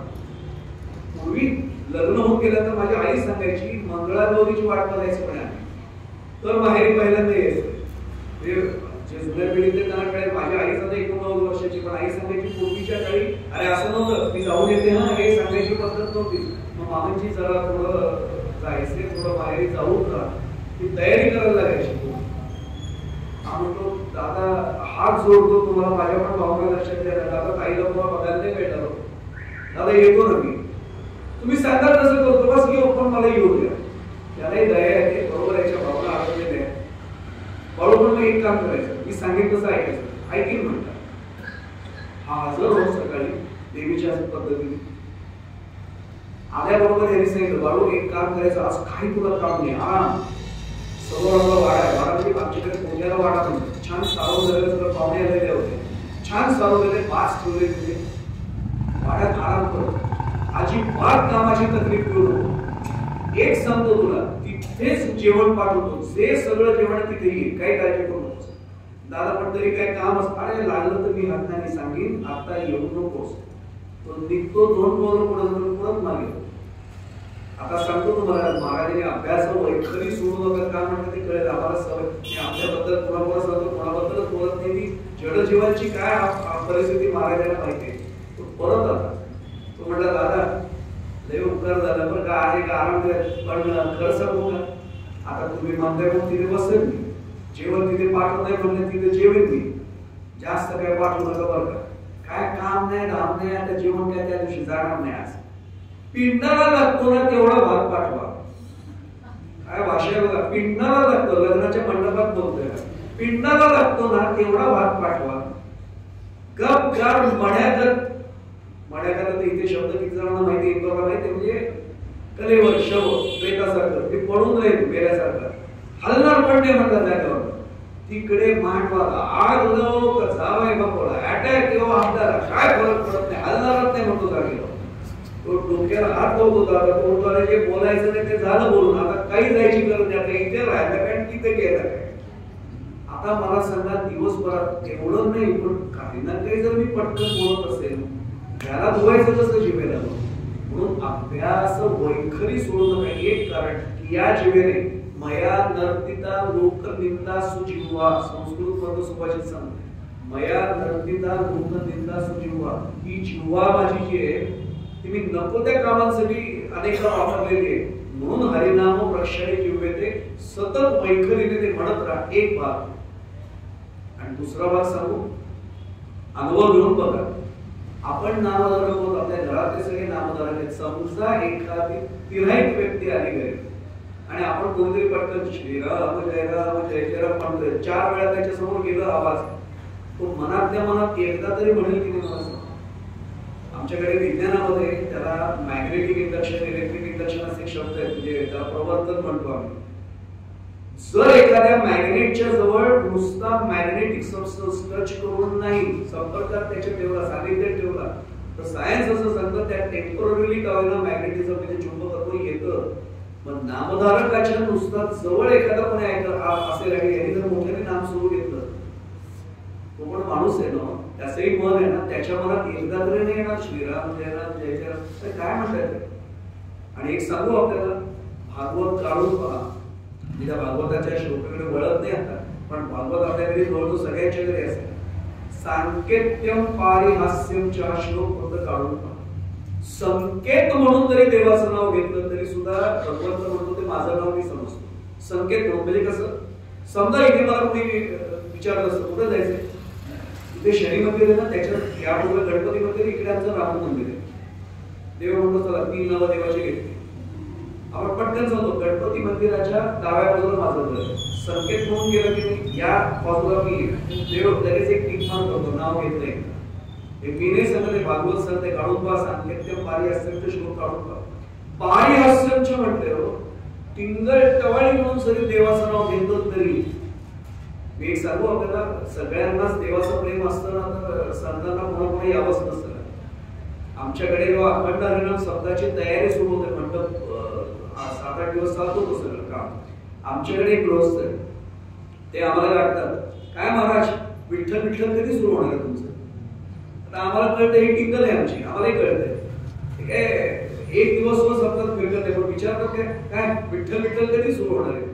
आमचा पांडुरंग एवढा दयाळू कृपाळू आहे, तो म्हणतो किती वेळा म्हटलं, 2दा, तो 2 टिक मार करतो, 2दा म्हटलं विठ्ठल विठ्ठल. मी आपल्याला पुढे जाण्यापुढे सांगू, वैकुंठवासी धुंडा महाराजांचं वाक्य सांगतोय, माझं वाक्य नाही. ते म्हणजे मराठीत एक 5 अक्षरी शब्द आहे, शिवी म्हणून वापरले जातात. आता त्याला शिवी म्हटलं तर ते शिव्याचा खूप प्रगल्भ झालाय, पण पूर्वी त्याला खेडेगाव सुद्धा म्हणायचे असं म्हणू नको कोणाला. तर ते म्हणजे ह बसून तो शब्द सुरू होतो. आता आठवत का बसून मंदिरामध्ये बसून, पण त्यातलं दुसरं आणि तिसरं अक्षर त्याच्या रामाचं आहे. राम म्हणतो काही का होईना, या निमित्ताने हा काय म्हणतात, राम एकदा घेतलं नाव मला, तो एवढा दयाळू बसलाय. सांकेत्यम पारिहास्यमच्या मध्ये तो जे घेईन नाव तो जर घेतोय, हे जर मी चांगल्या भावनेने घेतलं आणि महाराजांनी दिलेला बीजमंत्र म्हणून घेतलं, काय आमच्या जिभेची अवस्था होईल. मग आम्हाला कळायला लागतं की महाराज का म्हणतायत की अभ्यास वैखरी सोडू नका. हे आता लक्षात नाही नाही नेम आयुष्याचा महाराज म्हणाले, तर त्याचाही मी मुद्दाम उल्लेख करतो. मी पुन्हा पुन्हा सांगतो, आपल्या सगळ्यांना उदंड आयुष्य मिळतं, पण माझ्या स्वतःच्या मनाला मी प्रश्न विचारतो, काय मला माहिती पुढचा क्षण कुठला आहे. आपल्याला सर्वांना नाथ महाराजांची कथा माहिती आहे. नाथ महाराज त्यांना शांती ब्रह्म म्हणायचं, आणि शांती ब्रह्म म्हणून सगळीकडे त्यांना ज्याला काय संबोधनच ते होतं. पैठणमध्ये मला भाग्य मिळालं बरं का, मी पैठणला नाथांच्या वाड्यात पुजारी साहेब जाऊन आलोय, आणि अगदी त्या सगळ्या वस्तूंवर रामारायांच्या आणि महाराजांच्या कृपेने मस्तक टेकवलं आहे. काय तिथे गेल्यानंतर ना दादा शांती ब्रह्म काय असतील ना त्यावेळेचे नाथ महाराज, त्या शांतीच्या स्पंदनांना आधी अनुभव आहे. खरं तर सांगताना मला बरोबर आजही त्या स्पंदन लहरी तिथे जाणवतात. नाथ आणखी तो सगळा परिसरच एक वेगळा भाव टाकलाय. एक जण त्या पैठणमध्ये होता असा की जो प्रचंड तापट स्वभाव, कुणाशीच त्याचं जमायचं नाही. तो बायकोशी नीट बोलायचं नाही, मुलाशी नीट बोलायचं नाही, शेजार पगार त्यांची नाही. एक दिवशी नाथ महाराज गोदावरीतनं स्नान करून वरती आले. आता आजचं पैठण खूप बदललं, सगळीकडे डांबरी रस्ते झाले वगैरे वगैरे. ते आम्ही त्याला एक गमतीत सांगतो का विषय निघाला म्हणून. रस्ते पूर्वी डांबरी नव्हते, मातीचे होते. माणसं पाऊल कोणा ठेवून पुढे जायचे. आता पाऊल कोणाच उरल्या नाही, तो कोणाच्या पावलावर पाऊल टाकून पुढे जाऊ. आणि मला माझं वाक्य ते श्रीमंत माटे, आपल्याला माहिती फार होते, विचारवंत शिक्षण तज्ञ होते. सर्व ठिकाणी त्यांनी एक वाक्य वापरले, रस्ते डांबरी झाले आणि माणसं डांबरट झाली. आता खरं कितपत आहे ते ज्याचं त्यांनी ठरवावं, आणि माटेंचं वाक्य. आता सगळं बदललं. कच्चे रस्ते होते, आता तो घाट झालाय, तिथे नाथ सागर झालाय बाजूला. पायवाट अशी होती, ते पायवाटेवर नाथ महाराज झाले, ते पंचा असा खांद्यावर टाकलेलं होतं, आणि ओम नमो भगवते वासुदेवाय म्हणून ते येत होते. बरं स्वतःच्या नामस्मरणाच्या नोंदीत होते. आणि तो गृहस्थ एकदा समोर आला. याचा अनुभव असा होता की याला पत्नीने जरी पाहिलं तरी ती नजर करून नको, रस्त्याला काहीतरी बोले घरी भेटूया, सगळ्यांच्या समोर कशाला उगाच, म्हणून ते बाजूला जायची. हा नाथ महाराजांना याला वाटतं आता नाथ महाराज पण रस्ता बदलते. नाथ थांबले तिथेच आणि त्याच्याकडे म्हणून स्मिताहास्य केलं, जय हरी. याला वाटतं कोणतरी आपल्या मागे नक्की असणार, कारण आपल्याला कोण जय हरी म्हणणार, नाथ महाराज. तो मागे बघतोय, ते म्हणजे महाराज असं काय करता, मी तुम्हाला संबोधित केलं, तुम्हाला हात मारले, जय हरी माऊली. तो थरथरालाच लागला, मला नाथ महाराज संत आणि मला जय हरी म्हणतात, पायच धरले आणि एकदम नाथांकडे पाहिजे विचारलं, नाथ महाराज एक सांगाल म्हणे, मला सगळेजण झिडकारतात, तुम्ही माझ्या समोर गेला नाही म्हणे बाजूला. ते म्हणजे वेड्या, प्रत्येकाच्या हृदयामध्ये भगवंत आहे, भगवंताला टाळून कोणी पुढे तरी करे. मी खरं सांगतो, नाथांची योग्यता काय असेल एका वाक्यात कळेल. मी मला न आवडणाऱ्या माणसाला खरं सांगतो, मी टाळतो की जेव्हा सर्वसामान्य माणूस म्हणून जेव्हा मी वागतो, नको या माणसाचा संपर्क. संतांना आपण वाचतो ज्यावेळी तेव्हा सगळ्याच्यात आपल्याला माहितीये, सर्वांमध्ये राम बघणारे आमचे महाराज. कमी वाईट माणसं नोंदवलेल्या महाराजांना भेटली नसतील असं वाटतं, पण महाराजांकडे गेल्याने सम्मुख झाला त्यांना प्रवृत्तीच पाळली. म्हणून काही केल्या तुझे मन पाले त्यांना. काल आपण संदर्भ बघितला, पण महाराज बसले, ज्याचं भाग्य तोच तिथे जातो बरं का. नाहीतर तिथे बाकी गोंधळाच्या परिसरात गाडी घेऊन जाते, पण आत मंदिरात सगळ्यांना नाही शिरावं असं वाटतं. ज्याचं ते भाग्य त्याला बोलवून येतं आतमध्ये जातो. नाथांनी सांगितलं, तू असं का म्हणतोय, अरे तुला कसा टाळेल मी, तुझ्यातला देव आहे, देवाला टाळून पुढे जातं का पुढे. तो महाराज एक सांगू म्हणून, तुम्हाला सगळे जण शांतीब्रह्म म्हणतात, आता माझ्यासारख्या कसं तुला एक वेगळं वाटतं असं म्हटलं असतं. नाथांनी त्याच्या असं बोट तोंडावर ठेवलं, अरे असं नाही म्हणून म्हणे तुला मी म्हणे महाराज वाईट नाही म्हणत, मी उलट म्हणतोय तुम्हाला सगळे शांतीब्रह्म म्हणताय, तुला याचा अर्थ कळला का. कळला ना म्हटलं, तुम्ही शांती अत्यंत शांत व्यक्तिमत्व आहे. शेषी म्हणले असं नाही त्याचा अर्थ. म्हणे कसा अर्थ आहे, ते म्हणजे याचा अर्थ असा की पैठण मध्ये लोक प्रचंड सज्जन आहेत, बघ ना दुसऱ्यांबद्दल किती चांगलं बोलतात, आहे का तुम्ही असे सर्व सज्जन. आपल्या लक्षात येईल, आपण नामसाधनेतला अलंकार मगाशी जे बोलतोय, नाथ कुठल्या पातळीला होते म्हणून उगाच एकूण 12 वर्ष आपण म्हणतो श्रीखंडेच्या रूपात, एकूण 36 वर्ष भगवंतांनी सेवा केली नाथांच्या घरी. याचं कारण नाथांना प्रत्यक्ष भगवान श्रीकृष्णांनी सांगितलं होतं की तुझ्या भक्तीचं ओझं झाले तर उतरवायला आलं, माझ्या भक्तीचं ओझं होतच नाही. उलट देव म्हणतात हा आला की काहीतरी ओझं टाकूनच तिथे जात, ते बदलायचं म्हणूनच पुढे तिथे उचलत आपण बसतो. नाथ म्हणाले की अरे नाही म्हणे, पैठणच्या लोकांचा मोठेपणा आहे सगळा. तो म्हणला महाराज मला शांती ब्रह्म वगैरे सोडून द्या, पण मला शांत होता येईल का नाही होता येणार. आता सगळे शांतच होत मुळामध्ये, राग हा बाहेरून आलेला सगळं. तो म्हणतो महाराज असं काही जड नका सांगू, मला असं होता येईल का. 4 वेळा त्यांनी प्रश्न विचारला. महाराजांच्या लक्षात येतं की आपली साधनेची वेळ झाली, पूजेची वेळ झाली, हा काय हट्ट सोडणार. आणि काय केलं असेल ना, त्यांनी पटकन त्याचे कपाळाकडे पाहिलं, अरे अरे भगवंता हे असं नाही दाखवायचं. हा लगेच म्हणतात महाराज काय झालं, नाही रे मी क्षमा मागतो तुझी, जाऊ दे विषय नाही नाही नाथ महाराज मी आता नाही जाऊ देणार. काय पाहिलं माझ्याकडे सांगा. अरे नाही मी पाया पडतो नाही महाराज मला सांगा. नाथांनी त्याला एवढं सांगितलं, तयारी मनाची हो म्हणले, आजपासून बरोबर 7 दिवसांनी याच वेळी देह सोडून जाशील म्हणले. एवढा टग्या होता. असंच झालं, नाथांच्या मुखात माझ्यासह माझ्या मुस्कटातच चढवली. हे दिसलं का तुम्हाला, कोण स्वतःला समजलं.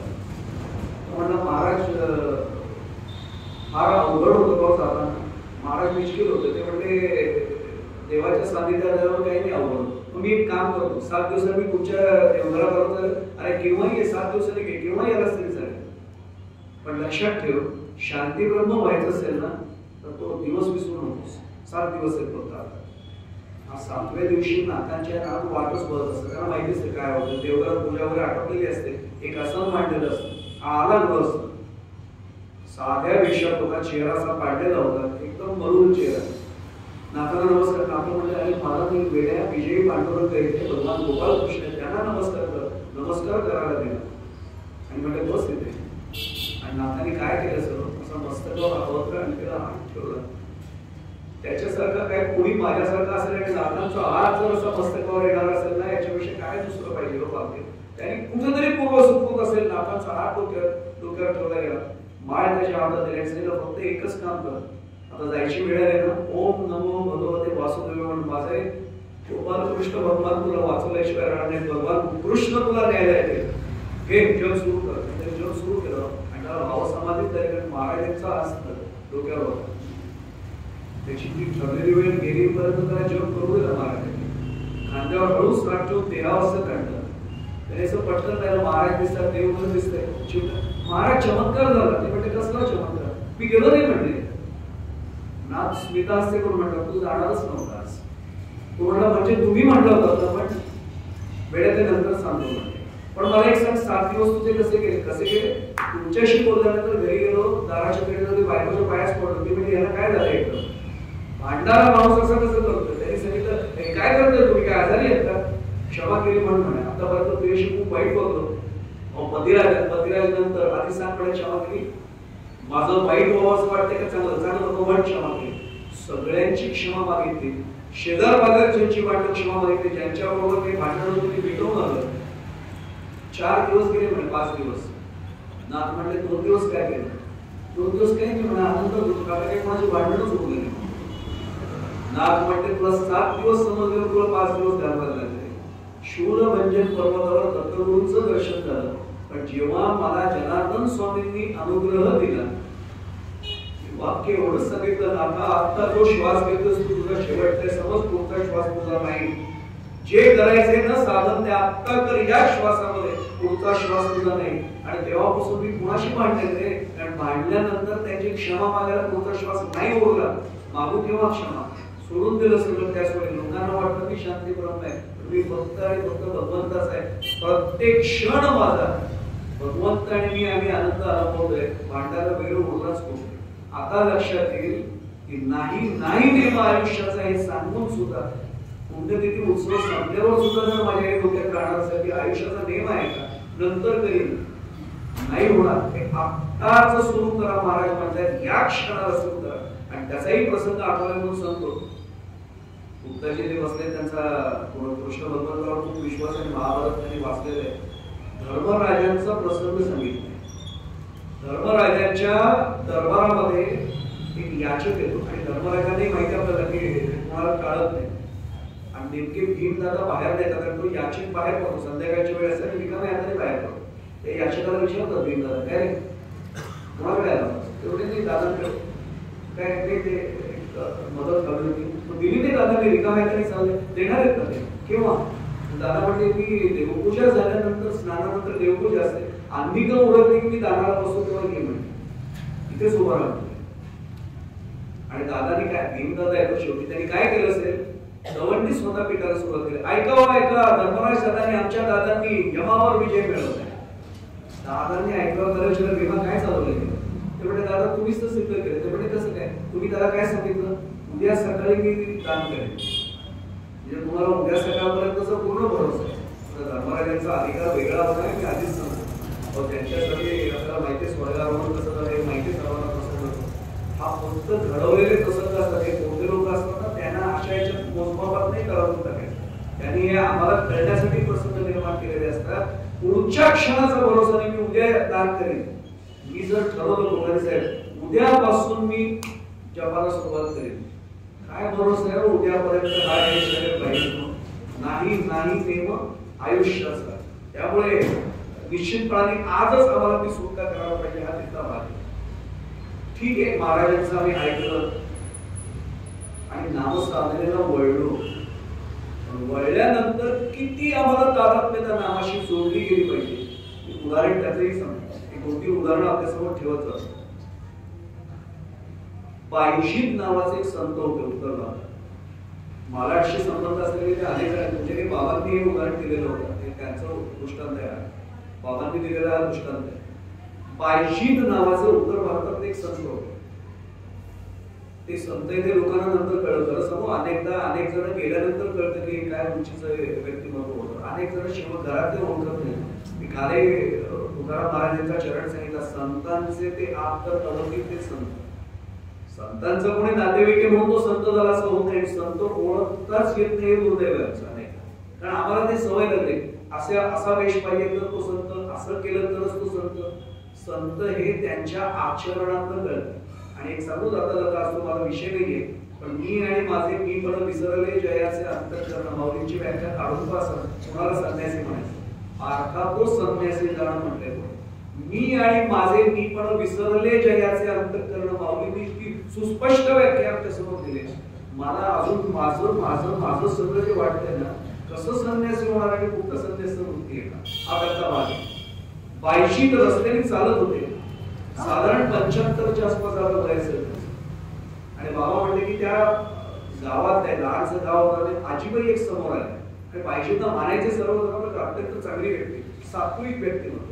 असं नमस्कार करायचे, नेहमी नमस्कार करा. त्या आजींना काय वाटतं कोणास दिवशी त्यांनी पटकन विचारलं, महाराज तुमचं वय किती होते?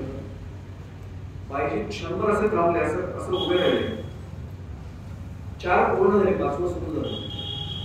त्या आजी जरा चिडलं. त्या आजीच्या जागी मी तुम्ही असं चिडलो असतो. 75 वर्षाचे गृहस्थ दिसते आणि म्हणतात काय असं विचार करून पुन्हा 4 पूर्ण झाले, आता 5वं सुरू झालं. त्या आजीबाई जरा वैतागतात. ते म्हणतात गाव महाराज एवढे मोठ्याच वयाने तुम्हाला आदर देते, आम्ही गावात तुम्हाला सात्विक व्यक्तिमत्व म्हणून मुद्दामून तुमच्याकडे बघतो. आणि 4 वर्ष पूर्ण झाली, 5वं सुरू झालं म्हणताय. बाबा सांगायचे की बाईजी रडायला लागते. ते म्हणजे तुम्हाला खोटं सांगतो असं वाटतंय का? 4 वर्षापर्यंत फक्त प्रपंचच केला म्हणते, त्याची आठवणच नव्हती झाली. माझ्या आयुष्यात 4 वर्षांपूर्वी एक सद्गुरू आले, अनुग्रह केला, मला नामसाधना दिली. 4 वर्ष अखंड नाम सुरू आहे. खरं आयुष्य कुठलं होतं ते पहिलं आहे का? ते फुकट गेलं म्हणले. 4 वर्ष आयुष्य जगतोय, आता हे 5वं सुरू झालंय, तेव्हा माझं वय 5 आहे म्हणले. मी खरं सांगू, अजूनही जर मला महाराजांनी विचारलं आता तुझं वय किती, तर मला सांगणं खरंच कठीण आहे. मी अजूनही जर प्रपंचामध्येच लिप्त असेल आणि महाराजांनी जर उद्या विचारलं कुठे किती दिवसात काय करून बाजूला वय किती तुझं, काय सांगू मी त्यांना? ते चांगलं उत्तर मला देता यावं यासाठीच मी पुन्हा पुन्हा सांगतो, आपलं मनात चिंतन घडावं. आज त्याचा एक अत्यंत आवश्यक भाग आहे की ज्यावेळी महाराज मला समोर, आणि एक ना एक दिवस महाराजांसमोर आपल्या सगळ्यांना उभं राहायचंच आहे आणि ते विचारणार आहे, त्याला सगळंच माहिती होतं, त्याच्यापासून लपवायचंय काय? कालही सांगितलं आपल्याला परवा, शास्त्रीय गुणांची मानस पूजा महाराजांनी सिद्ध करून दाखवली. अजून काय पाहिजे? जे मनात येतं ते किती कळतंय, तर माझी नामसाधना किती त्यांना माहित नसेल का? आणि एक सांगू त्याच्या पलीकडे जाऊन, महाराजांचे त्यांनी चरित्र वाचलंय बाबांनी गेलेलं, आणि 365 प्रवचन ज्यांनी नियमित पारायण केले त्यांना माहिती आहे. जेव्हा आपण महाराजांचे शिष्य असल्यामुळे, अनुग्रहित असल्यामुळे जर नामस्मरणात कमी पडलो ना, तर महाराजांचं वाक्य आहे की जे कमी पडलेलं नाम असलं ना, रामांच्या चरणाची मी वागतो. माझा साधा प्रश्न आहे, मी माझ्या प्रापंचिक कामामुळे किंवा आळसामुळे तर नाम घेतलं नाही, तर महाराजांना माझ्या वाटणीचं ते नाम मी घ्यायला लावणार आहे का? हे पाप माझ्याकडनं घडायचंय का? हा प्रश्न जरी विचारला ना आत्ताच्या आपल्या पुण्यतिथीवर, स्वतःच्या मनाला खात्री बाळगा, एक क्षण सुद्धा आपला नामाशिवाय नाही राहावंसं वाटणार, कारण माझ्यामुळे महाराजांना त्रास व्हावा का? तो हा साधा भाग आमच्या मनासमोर येईल, हा त्याचा महत्वाचा भाग आहे. जसा पायजीत होता तसा कबीरांच्याच पंथातला एक गोष्टी होता. गोष्टी म्हणजे आपल्याला माहिती आहे विणकर, इथे दिवस बुनकर का हा विणकर होता. जसं आपल्याला माहिती आहे माणिकबाईंच्या आवाजातलं मराठी गीत अनेकांनी ऐकलं असेल, कबीराचे विणतो शेते कौशल्येचा राम, तसं हा गोष्टी होता. पहाटे उठायचा ब्रह्ममुहूर्तावर, असा तो दिवा वगैरे समय काय असेल ते प्रज्वलित करायचा आणि ते विणण्याचं काम सुरू. पण विणता विणता सुद्धा श्रीराम श्रीराम श्रीराम श्रीराम हे म्हणत म्हणत तो विणकाम करायचा. काय असाच पहाटे बसला होता. घराच्या बाहेर त्याचं ते अंगण होतं, त्याच्यात तो बसला होता. आणि नेमकी त्या दिवशी राजवाड्यात झाली चोरी. चोरीचं गाठोडं एक जण पळत होता. याला काहीच माहिती नाही, जगाच्या नोंदच घेत होता. विणकाम सुरू होतं ते राम श्रीराम श्रीराम, आणि तो चोर नेमका पळत होता. उजेड झालेला नव्हता, त्यामुळे चोराचा चेहरा त्या शिपायांनी पाहिलेला नव्हता. पण त्यांना एवढं कळत होतं की कोणीतरी चोर पळतोय आणि ते 2 शिपाई मागे राहत आहेत. या चोरांनी विचार केला की आता माझा पळण्याचा जो आजच्या परिवेश असतो, माझा दम तुटत झाला, ते स्टॅमिना संपत झाला, आता मी थांबणार. त्यांनी विचार केला शिर सलामत तो पगडी 50. आता जर मी पकडलं गेलो तर काही वर्ष मी तुरुंगात जाईल. आता जर सुटलो उद्या पुन्हा चोरी करू शकेल, त्याच्या मनात ते विचार सांगतो. आणि मग त्यांनी विचार केला ते गाठोडं कुठेतरी टाकलं की संपलं, कारण मुद्देमाल माझ्याकडे, त्यांनी माझा चेहरा नाही पाहिला आणि नेमकं त्याला गिऱ्हाईक कोण सापडलं हे असलं त्याचं लक्षात नव्हतं. त्यांनी पटकन गाठोडं घेतलं, त्याच्या बाजूला टाकलं, 4 पावलं धावत गेलं. नंतर वळला त्याचा स्त्रीवाद चालला. आता होतो काय करू, आता माझ्याकडे पकडच आहे, मी कुठं होतो, मी इथेच होतो. हे शिपाई धावत धावत आले आणि यांचा आवाजाने लक्ष घेतलं, श्रीराम श्रीराम श्रीराम. हे ऐकल्याबरोबर ते शिपाई भोगेला नव्हते, ते म्हणजे हात तोच आणि बघ गाठोड पण दिसतंय, एकाने गाठोड उचलले एकाने याला उचललं, तुरुंगात घालून टाकलं. सकाळी राजाच्या दरबारात हजर केलं. गाठोड समोर होतं, चोर समोर होता आणि राजाच त्यावेळी न्यायदान करायचा. पण राजाची नजर दादा एवढी बसलेली असायची की तो लगेच ओळखायचा आहे की नाही सोड करायचं. तसं विक्रमादित्याचं सिंहासन नाही संकल्पना आपल्याला माहिती आहे. त्यावेळेचे सगळे राजा न्यायशास्त्रात पारंगत. चेहरा बघितला, शिकायला बोलवलं, नक्की हाच होता बुद्धिमान, याच्याजवळ सापडला. महाराज याच्याच जवळ सापडला. पुन्हा त्याच्याकडे बघतात, खात्री आहे तुम्हाला अजून की अनेक चोर वाटत आहे. महाराज त्याच्या शेजारीच बुद्धिमान आणि डॅम्बिस आहे, ढोंगी आहे, त्याच्या चेहऱ्यावर जाऊ नका, श्रीराम श्रीराम श्रीराम म्हणून गाठोड बाजूला घेऊन बसला. महाराज त्याला विचारतात, हे तुला पकडलंय, याचं लक्ष ठेवा. तिथे दरबारात सुद्धा श्रीराम श्रीराम श्रीराम. त्याला शेवटी एका शिपाईने हलवला, महाराज बोलताय तुझ्याशी, असं दचकून बघितलं तरी. अरे तुला गाठोड्या सकट बुद्धिमाना सकट पकडलंय, श्रीराम, रामाची इच्छा म्हणतात. अरे चोर आहेस तू, रामाची इच्छा, श्रीराम श्रीराम. तुला 10 वर्ष तरी आता बघ, तुला तुरुंगात सडतो, काळ कोठडीत टाकतो, रामाची इच्छा म्हणतात, श्रीराम श्रीराम. महाराजांचे लक्ष नाही असू शकत. महाराज म्हणते वेळेवर काही गेलं ना ते टाका, चुकीचा माणूस पुढच्या वेळेस पकडला तर तुम्हाला शिक्षा करेल, सोडून द्या त्याला. इथपर्यंत ठीक आहे, तो दरवाजाच्या बाहेर आला, एकाने सांगितलं सोडून दिलं तुला निर्दोष म्हणून. आता मी असतो तर काय म्हटलं असतं, राम नामाची ताकद कशी आहे, कशी नाम साधना घडली. हा तरी म्हणला सुटलो ना, रामाची इच्छा. माझ्या आयुष्यात जेव्हा चांगलं घडतं ना, तर ती माझी कमाई म्हणतो मी.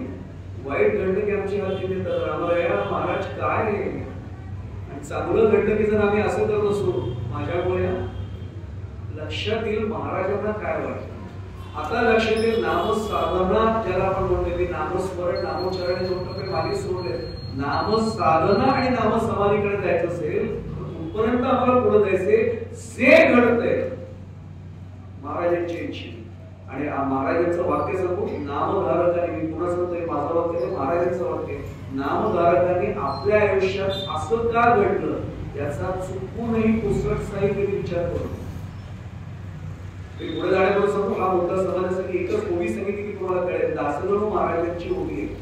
गजानन विजय ग्रंथ तुम्हाला कळाला तर जरूर बघा. चुकत असेल तर 6व्या अध्यायात ते 5व्या अध्यायात ती 6वी ओवी. बोलता बोलता 8वी ओवी सांगून पुढे जातो. जैसे करशील तैसे करी, जैसे करशील तैसे करी, परी दया असू दे अंतरी, तेव्हा तुझ्या बळावरी दासगणूच्या साऱ्यावर. याला म्हणायचे नामसाधना आणि नामसमाधी. आम्हाला तिथपर्यंत जायचं. महाराज जे करायचे ते करा, पण मी तुमचा आहे तुम्ही माझा आहे एवढं विसरू नका बस. आणि मी नेहमी महाराजांना, मी कधी खरं सांगू नये पण आज सगळेच गुरु बंधू आणि गुरु भगिनी मी आज जाहीरपणाने महाराजांना साक्षी देऊन सांगतो, चुकीत असेल तर महाराजांनी मला शिक्षा द्यावी. मी प्रत्येक गोष्ट महाराजांना सांगितल्याशिवाय करत नाही. आणि अभिमानाने मी सांगते, हात जोडून सांगतोय, करून बघा.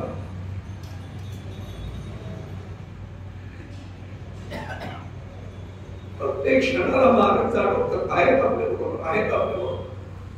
आणि आपण करताना सांगतो, पण काम झाल्यानंतरही माझे हात जोडून प्रार्थना आहे की आल्यावर पुन्हा महाराजांना सांगतो, महाराज झालं बरं का काम, महाराज आलो बरं का आपण परत. आता हे महाराजांना माहित नसतं का, महाराज मी आता सुद्धा मी महाराजांना साक्षी देऊन सांगतोय.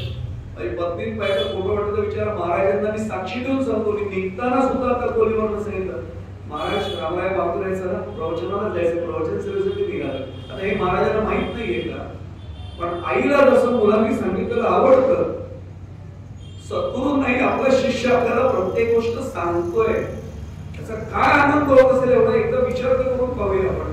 आणि आल्यावर सुद्धा पुन्हा आपण जेव्हा सांगितलं, महाराज तुमच्यामुळे खूप छान झालं ना, तुम्ही होता बरोबर किती छान वाटतं ना, बघा काय आनंद वेगळा मिळतो.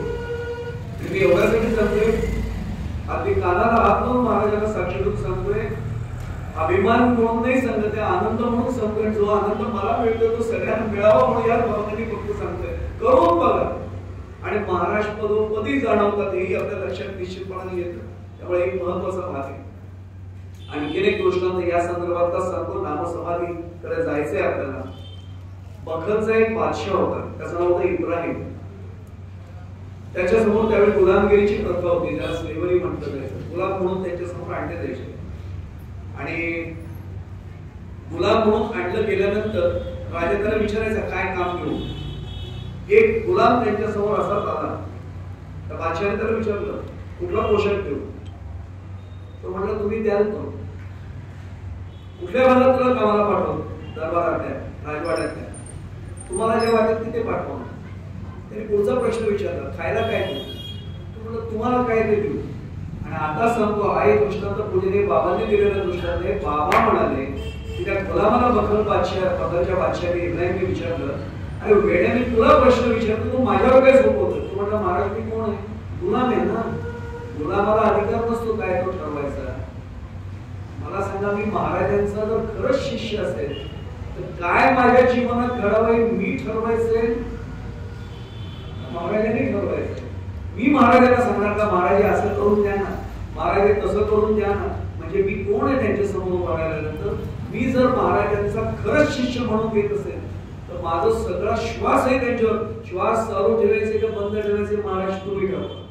ही नाम समाधीची पुढची अवस्था ती गाठायची यासाठीच पुण्यतिथी उत्सवात आपला हा सगळा चिंतनाचा भाग सुरू आहे. आणि मी अगदी मोकळेपणाने सांगतो हे चिंतन तुमच्या समोर मी नाही मांडत आहे. एकीकडे मी माझं चिंतन स्वतः करतोय मला की मला इथपर्यंत पोहोचायचंय. फक्त मनातलं चिंतन मी आपल्या समोर प्रगट चिंतन करतोय एवढं त्याचा भाग समजा. कुणीही असं मनात आणू नका की प्रवचनकार सुटले पोचले समाधी अवस्थेला. त्याला खरं सांगू मी तर समाधी अवस्थेला महाराजांच्या वगैरे पोहोचलो असतो तर प्रवचन करायला यावं नसतो. घरात बसून तिथेच ज्योत करत करत महाराजांच्या चरणी प्राण ठेवले असते. काहीच राहिलंच नसतं शिल्लक. ज्या अर्थी ते राहिलं नाही याचा अर्थ चिंतनाची अजूनही आवश्यकता आहे. आता महत्वाचा भाग नेमकी नामसाधना आपल्याला साथ देवावी असं जर खरंच वाटत असेल तर महाराजांचा जो पुढचा चरण आहे ना आपण कालपासून जो चिंतन आहे त्याचा पुढचा अर्धा भाग विचारात घ्यायला पाहिजे. महाराज काय म्हणतात मी कालही म्हटलं संतांचा एक एक शब्द विचारात घ्यावा लागतो. एक एक अक्षर विचारात घ्यावं लागतं. महाराजांचा चरण आहे तिसरा मानू नका सार संसार असा इथपर्यंत कळलं आपल्याला. पण महाराज पुढे म्हणाले दृश्य हा जोजार मानू नका. तर इंदोरमध्ये मूळचे जे मराठी त्यांना कदाचित शब्द माहितीच आहे पण ते मराठी भाषेत नाही त्यांना कदाचित जोजार म्हणजे कळणार नाही. जोजार याचा अर्थ एक प्रकारचं ओझ एक प्रकारचा कष्टाचा प्रकार एक प्रकारे जोखड म्हणतो बघ आपण. बैलाच्या मानेवर लावलं जातं किंवा घोडागाडी असेल तर घोड्याच्या पाठीवर मानेवर इथे ठेवलं जातं ते जोखड म्हणतात. तसं जोजार याचा अर्थ अत्यंत कष्टदायक गोष्ट की ज्याच्यामुळे कष्टच होतात. अत्यंत छळदायक गोष्ट कष्टदायक गोष्ट. महाराज आम्हाला सांगतात आम्हाला अर्थ बरोबर जर पाहिलं तर कळतच नाही. दृश्य हा जोजार मानू नका. मी का पॉज घेतला का थोडासा स्वल्पवेळ बोलताना दृश्य हा जोजार मानू नका. मीटरमध्ये बसण्यासाठी आम्ही म्हणतो पण दृश्य हा जोजार मानू नका. दृश्यात जोजार मानू नका असं नाहीये. दृश्य हा जोजार मानू नका तो खरा मानू नका. दृश्य जे दिसते जोजार एक कष्ट पडते. मी उदाहरण सांगतो मी तुम्हाला मला काय म्हणायचं ते कळेल. एकाला पाठी लिहायला सांगितली होती की लोक थुंकत होते म्हणते की अरे इथे लिहून टाक पाठी येथे थोकू नये. आता त्या पेंटर तो काय हुकुमाचा काम आहे पैसे मिळाले तरी पटकन लिहिलं ते मावे ना अक्षर. दुसऱ्या दिवशी सगळे बघायला गेले तर त्या पाठीला दिसणार नाही वाचणार नाही एवढं सगळ्यांनी थुंकून राहिलो. तो वैतागला अधिकारी तोंडात तुला लिहायला सांगितलं होतं महाराज तुम्ही सांगितलं तसं लिहिले साहेब बघा पैसे द्या माझे. तरी शेवटी पाणी आणायला लागलो त्याच्यावर टाकलं यांनी लिहिलं होतं येथे थुंकून ये खाली लिहिलं. आता येथे थुंकून नाहीये ते तोडलं जर तर काय होईल येथे थुंकून ये अक्षर तोडलं नाही ना मराठीचा अर्थ बदल. मी काय म्हटलं लक्षात आलंच आहे. एका कीर्तनाला भरपूर गर्दी होती आणि असं खेडेगाव होतं तिथे एसटीची सोय नाही रिक्षाची सोय नाही ऑटोची सोय नाही गाड्या नाहीत कोणाच्या. आता आले कसे एवढे सगळे तो अख्खा गट सगळ्या नमस्कार करायला. तर मी पटकन म्हटलं सगळे गावकरी सगळे ग्रामस्थ हो एकाच गावात म्हटलं असं एका रोज कीर्तनाला येतो ना म्हटलं महाराज एकही कीर्तन चुकवत नाही प्लस साम्प्रदायिक कीर्तन. तर त्याला म्हटलं आले कसे तो लगेच एकदम मुख्य होतो तो पुढे आला. महाराज आम्ही सर्व बहीण गाडीतून आलो. मी 2 मिनिटं तसं करू म्हटलं काय म्हटलं ते म्हणजे आम्ही सर्व बहीण गाडीतून आलो. मीच त्यांच्या माझ्या काय करते महाराज तुम्ही काय करतात म्हटलं ऐका जरा माझं एक विनंती करू तर म्हटलं जरा वाक्य थोडं बदल करतात म्हणजे काय बदलू म्हटलं असं म्हणा आम्ही सर्व बैलगाडीतून आलो. तुम्ही काय म्हणताय आम्ही सर्व बैल गाडी तुम्हाला, त्याचा अर्थ काय होतो? आता लक्षात येईल मला काय म्हणायचं ते. दृश्य हा जोजार, किंचित थांबूया, मानू नका. महाराज आम्हाला सावध करतायत, हे जे दिसतंय ना सगळं हे कष्टप्रद आहे, जोजार आहे, मानू नका. त्याचा गहन अर्थ आपल्या सर्वांना लक्षात येईल. आपण खूप व्यासन घ्या. हे जे दिसते ते नष्ट होणारच आहे. हे उपसे आणि नाशे, नाशिले पुनरपी दिसे, हे घटिका यंत्र जैसे परिभ्रमेला. माऊलींचा दुसरा अध्याय काढून बघूया त्याला सापडेल. किंवा जैसे जीर्ण वस्त्र सांडीजे, मग नूतन वस्त्र वेडीजे, तैसे देहांतरा ते स्वीकारिजे चैतन्य. त्या देह सोडून जाणारच आहे. मग आपल्याला काय होतं? महाराज सांगतायत सगळं करा तुम्ही, संसारामध्ये सार नाहीये, असं आहे हे पण मान्य करा, पण दृश्य हा जोजार मानू नका. तुम्ही दिसतंय याला खरं मानलं तर याच्यामुळे केवळ कष्टच होणार. आता का होणार आहे? कोणीतरी आपल्या जवळचं आपल्याला कधीतरी सोडून जाणार. मी काय म्हटलं लक्षात घ्या, कोणीतरी जवळचा आपल्याला कधीतरी सोडून जाणार आहे. महाराज म्हणतात जर तुम्ही ते खरं मानलं की दुःख होईल. आणि खरं सांगू आपल्याला, समर्थांचा श्लोक माहिती मनोबोधाचा, मरे एक त्याचा तुझ्या शोक वाहे, पण अकस्मात सोडी पुढे जात कोण थांबले देव. म्हणून महाराज सांगतात की त्याचं दुःख होईल. दृश्य हा जोजार आहे, तो खरा मानू नका. आता तुम्हाला उदाहरण देतो, हे लक्षात येईल. कोणी गेलं याचं दुःख असतं का तो आपला याचं दुःख असतं? मी अगदी गाव्यालाच हात धरतो. कोणी गेले याचं दुःख आहे का गेलेला आपला याचं दुःख आहे? ते माणसाबद्दल म्हणतच नाही हो. असं गृहीत धरा, कोणाच्या तरी एखादी वस्तू, फार जड वस्तू सोडून द्या, एखादी वस्तू कोणाच्या तरी राहिली नाही, आपण लगेच म्हणतो कुठे ठेवली, काय ठेवली, सहज विचारतो आपण. आपलीच गेल्यानंतर चेहरा कसा होतो कधी विसरत नाही. आम्ही तुम्ही आणली होती का नाही होतं की नाही समजा मला. आता वस्तू त्यांची गेल्यावर मला एवढं नाही अस्वस्थ झालं, ती त्यांची होती. एक साधा प्रश्न होतो, वर्तमानपत्र हातात घ्या किंवा टीव्हीवर बातम्या बघा, कोण ना कोणी गेल्याशिवाय ते रोज आहे. घराघरात रडारड असते का रोज? तो आपला असला की रडारड सुरू होते.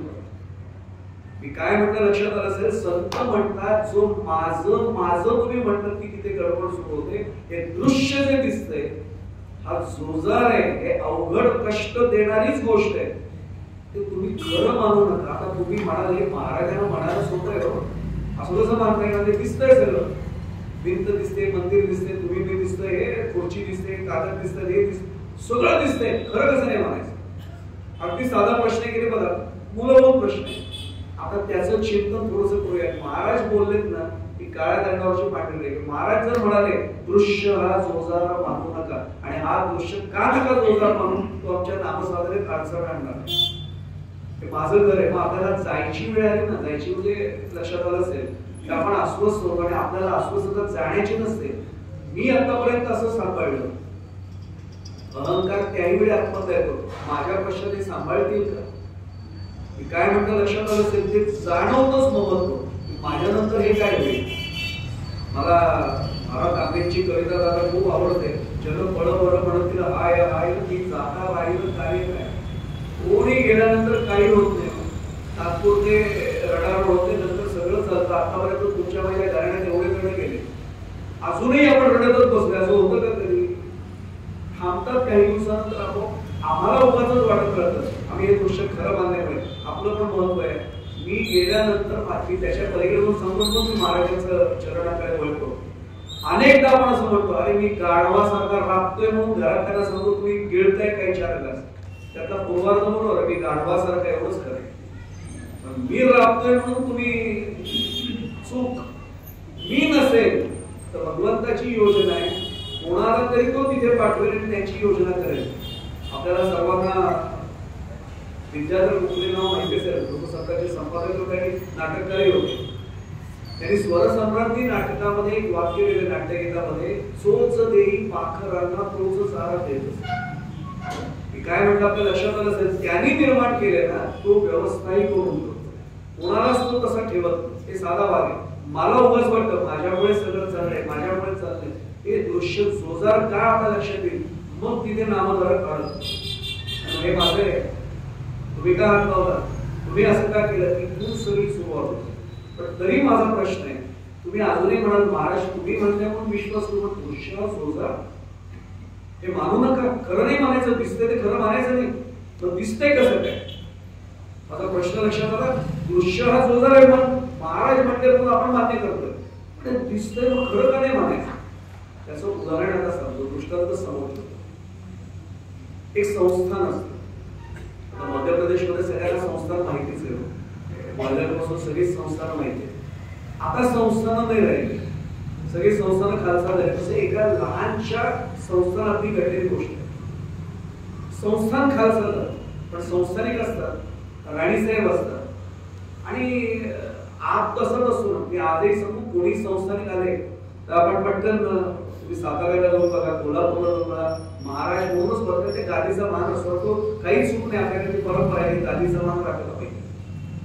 मी एवढ्यासाठी सांगतो की ते संस्थान खूपच लहान आहे आणि संस्थान खालच्यामुळे जमिनीचे जे काही शेतीचे पैसे वगैरे तेवढेच होते. दुर्दैवाने त्या संस्थानिक आणि राणीसाहेबांना अपत्य नव्हतं. मुलगा नाही, मुलगी नाही, दोघेच होते. थोडस वय त्यांचं होत आलं होतं आणि मुलींची त्यांच्याकडे पहिल्यापासून होती. किती जुने होते आजचे जे संस्थानिक राजे होते, ते लहान असल्यापासून त्यांच्या वडिलांकडे मुलींची म्हणजे लक्षात आपल्याला काय कोण त्यांचे दिवाण म्हणा काही म्हणा. एक दिवशी असं घडलं, ते त्याच्याकडे अँबॅसेडर, त्यावेळेची जुनी अँबॅसेडर पूर्वी असतो म्हणजे वैभव मानलं त्याचं. अँबॅसेडर धाराशिवरी आहे, ड्रायव्हर आहे, त्याचा खर्च तेवढा ते भागवत होते. एक दिवशी लग्नपत्रिका हातात येते आणि लग्नपत्रिका मुलींची ना त्या राणी सरकार वडील म्हणायचे, हे पण सांगतो. तरी बाबाच म्हणायचे खासगीमध्ये, बाबा तुम्ही माझे वडीलच आहे, मी बाहेर सोडून इथे आले पण माझे बाबा मला मिळाले म्हणायचे. मुलींच्या लक्षात आलं, लग्नाची पत्रिका वाचल्यानंतर राणी सरकाराचा चेहरा पाडला. ते येतात, संबंध जवळचे होते. राणी सरकार काही अडचण आहे का, चुकीचा जोडा आलाय का? नाही म्हणे, आनंद आहे, माझे आशीर्वाद आहेत त्या जोड्याला, चांगला जोडा, देवारीकडे बरोबर बुधवारांची गाठ चांगली काढली. मग तुम्ही एवढं का कष्टी झालाय? एक वाक्य वापरतात, मुलींची तुम्हाला नाही कळायचं, स्त्रियांची महिलांची दुःख महिलांना कळतात, पुरुषांना नाही कळतात. पण मला वडील मानताना काय मी वडीलच आहेत तुम्ही, हो ना म्हणे, पण मला सांगून तर पहा. हे सांगतात की खरं समोर आहे मुलींची, तुम्ही पुरुष आहात, तुम्ही लग्नाला गेल्यानंतर तुमच्याकडे फार काही वेगळ्या नजरेने बघितलं जाते. या आणि खरं समोर मला तुमच्या इंदोरमधला अनुभव वेगळा असेल तर सांगा. आमच्याकडे महाराष्ट्रात लग्न अटेंड करायला गेलं की दोनच वाक्य पुरुषांच्या वाट्यात असतात महाराष्ट्रात. एक, मला खूप बरं वाटलं, आणि दुसरं, जेवल्याशिवाय जायचं नाही. याच्यापेक्षा तिसरं वाक्य आपल्याला कोणीच बोलत, आला खूप छान वाटतं, आनंद झाला, जेवल्याशिवाय जाऊ नका. पण महिला जेव्हा जातात एकमेकींच्याकडे, त्या वधूकडे कोणी बघत नसते. एवढ्या माता भगिनी एकमेकांचा शालू कसा आहे, पैठणी कशी आहे, नवीन घेतली तर घराण्याची पूर्वीपासूनची काय जरी काम केले हो, मला त्यातलं काही फार ज्ञान आहे म्हणून फार तपशिलात चालत नाही. पण आता लक्षात आलं असेल दागिने कसे, आपण कसे. म्हणजे तुम्हाला नाही कल्पना, मी राणी आहे. मी जेव्हा अँबॅसेडर मधून तिथे जाईल मंडपात, त्या सगळ्या माता भगिनींचं लक्ष माझ्याकडे जाईल. आणि ती लंकेची पार्वती आहे, गळ्यात मंगळसूत्र आहे, कानात पुढे एक एक पाटली पण नाही, सोन्याची एक एक पाटली आहे, न ते नाकामध्ये. एवढ्याच्यात कशी करू? माझ्यापेक्षा घडलेल्या स्त्रियांमध्ये जास्त असते. लोक म्हणतील लंकेची पार्वती आहे. मुलींची हुशार असतात, थोडं म्हणतात राणी सरकार खजिन्यात पैसे आहेत, मला फक्त अनुमती द्या, 1000 खर्च करायची अनुमती द्या. हो म्हणा, मी आता करतोय सर, वेळे आता म्हणजे 1000 मध्ये दागिने येतात का? राणी सरकार मला वडील मानता नाही, भावाच हात तुम्ही माहिती, माझ्यावर विश्वास फक्त म्हणा अनुमती दिली. पण नाही, परंतु मी बघतो म्हणते. ते गेले तासाभरात अशा शॉपिंग बॅग्सचं गठ्ठा घेऊन एकदम आले, अशा पसरल्या. राणी सरकार बघून घे, तरी पहिलाच कोका उघडला होता, बेंटेक्सचे दागिने, त्याला काय म्हणतात ना, कृत्रिम दागिने, तसं हे खोटे दागिने आहेत म्हणजे. ते म्हणजे विकणाऱ्याला माहिती, मला माहिती नाही, तुम्हाला माहिती. हे दागिने घालायचे आणि लग्न मंडपात जायचे. अहो, महिलांची नजर तुमच्यापेक्षा तीव्र आहे, लगेच म्हणतील राणी सरकार खोटे दागिने घालतात. माझ्यावर विश्वासाने मी सांगतो ना, दागिने घालणं हे औषध आहे, एक पथ्य पाळायचं.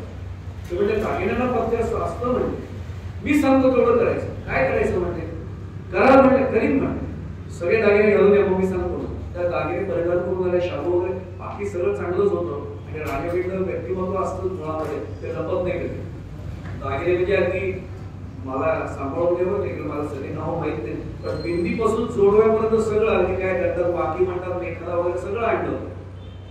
आणि त्या राणी सरकारने यांनी सांगितलं एकच पथ्य पाळायचं, सगळीकडे जायचं, सगळे तुम्हाला नमस्कार करायचे, राणी सरकार राणी सरकार, हो येतातच म्हणे, पण तेवढंच करायचं. ते म्हणते राणी सरकार काय बांगडी कशी छान आहे, राणी सरकार ती वाकी खूप छान आहे, बोलायचं काही नाही, पोट बंद, तो हाताची वेळी तोंडावर फक्त लोकांना निवडणूक आली वाटलं तरी चालेल, काय म्हणतो आपण सुरती अध्यक्ष झालं, एवढंच करायचं, निवडणूक आली वाटलं तरी चालेल, पण असंच करा. यांनी बघा तुम्ही चमत्कार. आणि राणी सरकार गेल्या, अँबॅसेडर जवळ त्यावेळी गावात एखादीच गाडी असायची, अँबॅसेडरची आवाज ऐकल्याबरोबर त्या सगळ्या बायकांच्या गप्पा थांबल्या, हे राणी सरकार आल्या. आता त्यांना उत्सुकता काय असते, आज सगळे राजदागिने बघायला मिळतील, अलंकार बघायला मिळते, सगळ्यांच्या नजरा गेल्या. राणी सरकार त्या दारातून आत आल्या आणि सगळ्या महिलांनी एकच असं दागिने बघ. आता राणी सरकार घाबरतात, दाखवून बघताय म्हणून जवळ आला ओळखले तर, पण मुलींजींचा वडील म्हणून आपल्याला आदेश माहित होता, असंच केलं. राणी सरकार जरा 1-2 मिनिट थांबा, वा काय वाकी किती झाड आहे ना, मेघला बघ किती, आणि सगळे हिशेब लावतायत. त्या पाकिट देण्याच्या स्टेज पर्यंत जाईपर्यंत सगळ्यांनी हिशेब मांडला, किमान 1 कोटीचे दागिने घालून राणी सरकार आहे. आपलं विचार करता 1000 रुपयाचे खोटे दागिने आणि किंमत 1 कोटी, काही बोलत नाही, पाकिट देतात. राणी सरकार जेवण, हे घरी एकटेच वय आता खूप आहे त्यांचं, मला काळजी घ्यायला. राणी सरकार आपण आला तेच खूप झालं, पोचवायला गाडीपर्यंत वरपिता गेले, मान बोलत गाडीत पोचवलं. घरी आल्याबरोबर मुलींजींना वाटतं काही घोटाळा झाला, धावत आले, त्यांनी साष्टांग दंडवतच झाले. मुलींजी म्हणते राणी सरकार तुम्ही नंतर हो राणी सरकार, वडील म्हणून माझे लाज राखले, फक्त मला एका प्रश्नाचं उत्तर द्या. आता माझे हात जोडून प्रार्थना आहे, पुढचं वाक्य आहे का त्यांचं, म्हणजे दृश्य हा जोजार मानू नका का म्हणाले आता कळेल. ते म्हणले याच्यात जादू वगैरे काही नव्हते, दागिने खोटेच होते, ते खोटेच होते, पण दागिने कोणी घातले, राणींनी घातले. राणी खऱ्या तर खोट्या, राणी खऱ्या ते म्हणजे खऱ्यानी खोटं परिधान केलं तरी ते खरंच वाटतं.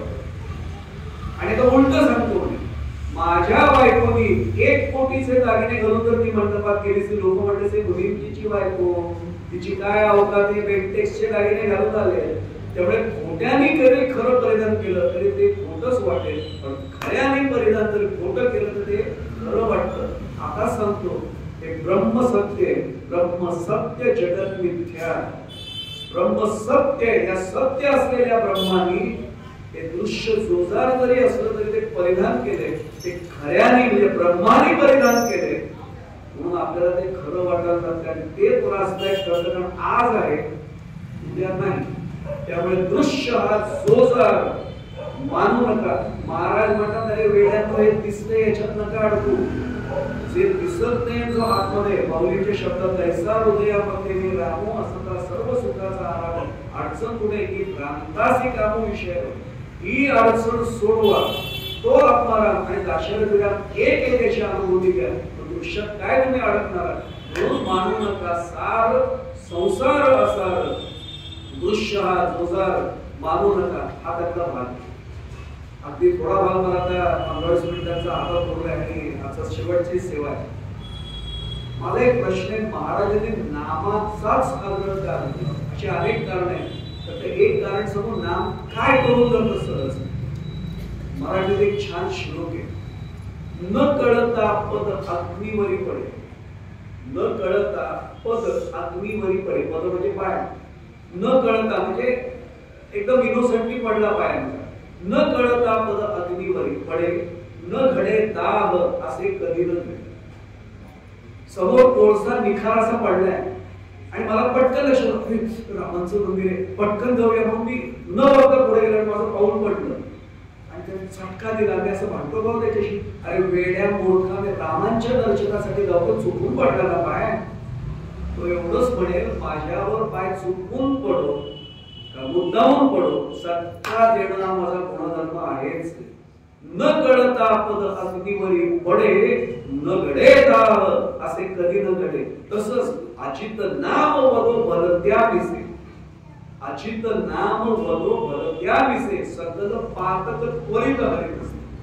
त्याचं नाव मुखात आल्यानंतर पातक राहणं शक्य नाही, त्वरित हरित असे. हा त्यातला सर्वात महत्वाचा भाग आहे की पुढे जाण्यापूर्वी मुद्दामून सांगतो, मला माझं खूप भाग्य आहे. सगळे अधिकारी व्यासंगी श्रोते आहेत. दादांचा परिवर्तन ज्ञानेश्वरी आणि तुकाराम महाराजांचं सगळं अध्ययन करून बसलेलं आहे. मी तुकाराम महाराजांना दादा माझ्यासारख्या काही जडजवादी प्रश्न विचारला. महाराज वयाच्या 50 पर्यंत मी काहीच नाही केलं, वयाच्या 60 पर्यंत मी काही नाही केलं, आतापर्यंत मी काहीच नव्हतं करत. आत्ता माझी महाराजांची गाठभेट झाली, महाराजांनी अनुग्रह दिले, मी जॉब सुरुवात केली. आणि मी खरं सांगू, तुमच्या माझ्यापैकी एखादाच कोणतरी असं असेल की जन्माला आल्याच्या क्षणापासून त्याचं नामस्मरण सुरू असेल. अन्यथा आपण कधीतरी अनुग्रह मिळाला, आणि तो सुद्धा योगच असतो बरं का. नोंदवल्यात 20 वेळा जाऊन सुद्धा अनुग्रह न घेणारे अनेक जण आहेत. पण कधीतरी महाराज असं बोलवणं पाठवतात, काहीतरी घडतं, तो दुसऱ्याचा हात करतो, मला घेऊन चढवून मला अनुग्रह घ्यायचं होतोच प्रकार. त्या क्षणापासून आपली नामसंधान सुरू झाली. मी तुकाराम महाराजांना प्रश्न विचारला, मला कळतंय सगळं की नामाने हे सगळं घडतंय, महाराज नामाचा टाव म्हणून आमच्या समोर आग्रह धरताय, पण मी इतकी वर्ष माझी वाया घालवली. जसे बायजीत म्हणाले की माझे 4 वर्ष नामसाधना झाले, 70 वर्ष फुकट गेली, 5वं वर्ष सुरू आहे. माझंही कदाचित असं असेल 50 नंतर, 55 नंतर, 60 नंतर, 65 नंतर, 70 नंतर मी आता नाम घेतलंय. आता उपयोग होईल का माझं गेलेलं आयुष्य फुकट गेलं? मला तुकाराम महाराजांचा चरण मुद्दामून सांगायचंय, काय संतांनी आमच्यासाठी केलं तर घ्यावी हो. जगद्गुरु ज्यांना आपण म्हणतो असं तुकोबा म्हणाले, मागे झाले पाहू नका, मागे झाले पाहू नका, पुढे जामीन आहे तुका. काय तुकाराम महाराजांनी जामीनदार म्हणून तुकाराम महाराज उभे की तू नाम घेतोयस ना, आता जा देवाच्या दरबारात, मी तुझ्या बाजूला जामीनदार उभा आहे. परमेश्वरा मी साक्षीदार आहे, याने नाम घेतलं, केव्हापासून घेतले सोडून द्या. मागे झाले पाहू नका, पुढे जामीन आहे तुका. नसेल घेतलं मी आजपर्यंत नाम, हरकत नाही, जाऊ द्या. ते प्रारब्धात असल्याशिवाय घडतच नाही, मान्य. पण आता आपल्या प्रारब्धात सद्गुरुवेद झाले, आता नामसाधना आपल्याला मिळाली, आता बीजमंत्र मला मिळालाय, आता नाही मी सोडणार, आता मी नाही सोडणार बस. आता तुकाराम महाराज म्हणतो, तू घ्यायला सुरुवात केली ना, मी तुझ्यासाठी जामीनदार म्हणून उभा आहे. हा त्याचा महत्वाचा भाग आहे. खूप कमी वेळ मला मिळणार आहे, पण मी मुद्दामून आजच्या काळाचा एक प्रसंग सांगणार आहे. आणि मला खात्री आहे की पुढच्याच महिन्यात मी ऐकलंय की चैतन्य महाराज प्रत्यक्ष येत आहे. त्यांच्याच घरात घडलेला प्रसंग मी सांगणार आहे. कदाचित काही जण म्हणतील की हे सगळं जुनं अजामेळचं मी आता उदाहरण देतो, सगळ्यांना भागवत माहिती हो, अजामेळ उद्धराला बाबी माहिती, सगळ्यांना पापच केलं होतं. पण केवळ नाम शेवटचा आणि मुलाला हाक मारण्याच्या निमित्ताने हो, नारायणा कोणाला हाक मारली होती? त्या नारायणाला नव्हती, धाकट्या मुलाला हाक मारली होती. पण देवाने तेही पाहिलं, काय म्हणालाय शेवटच्या क्षणाला, एक सांगून मी दिलेलं वचन पाळायच न पाळायला माहित नाही. भगवंत कधी आपलं वचन सोडत नाही. भगवद्गीता काढा, 8वा अध्याय काढा, त्याचा 5वा श्लोक घरी जाऊन पडा.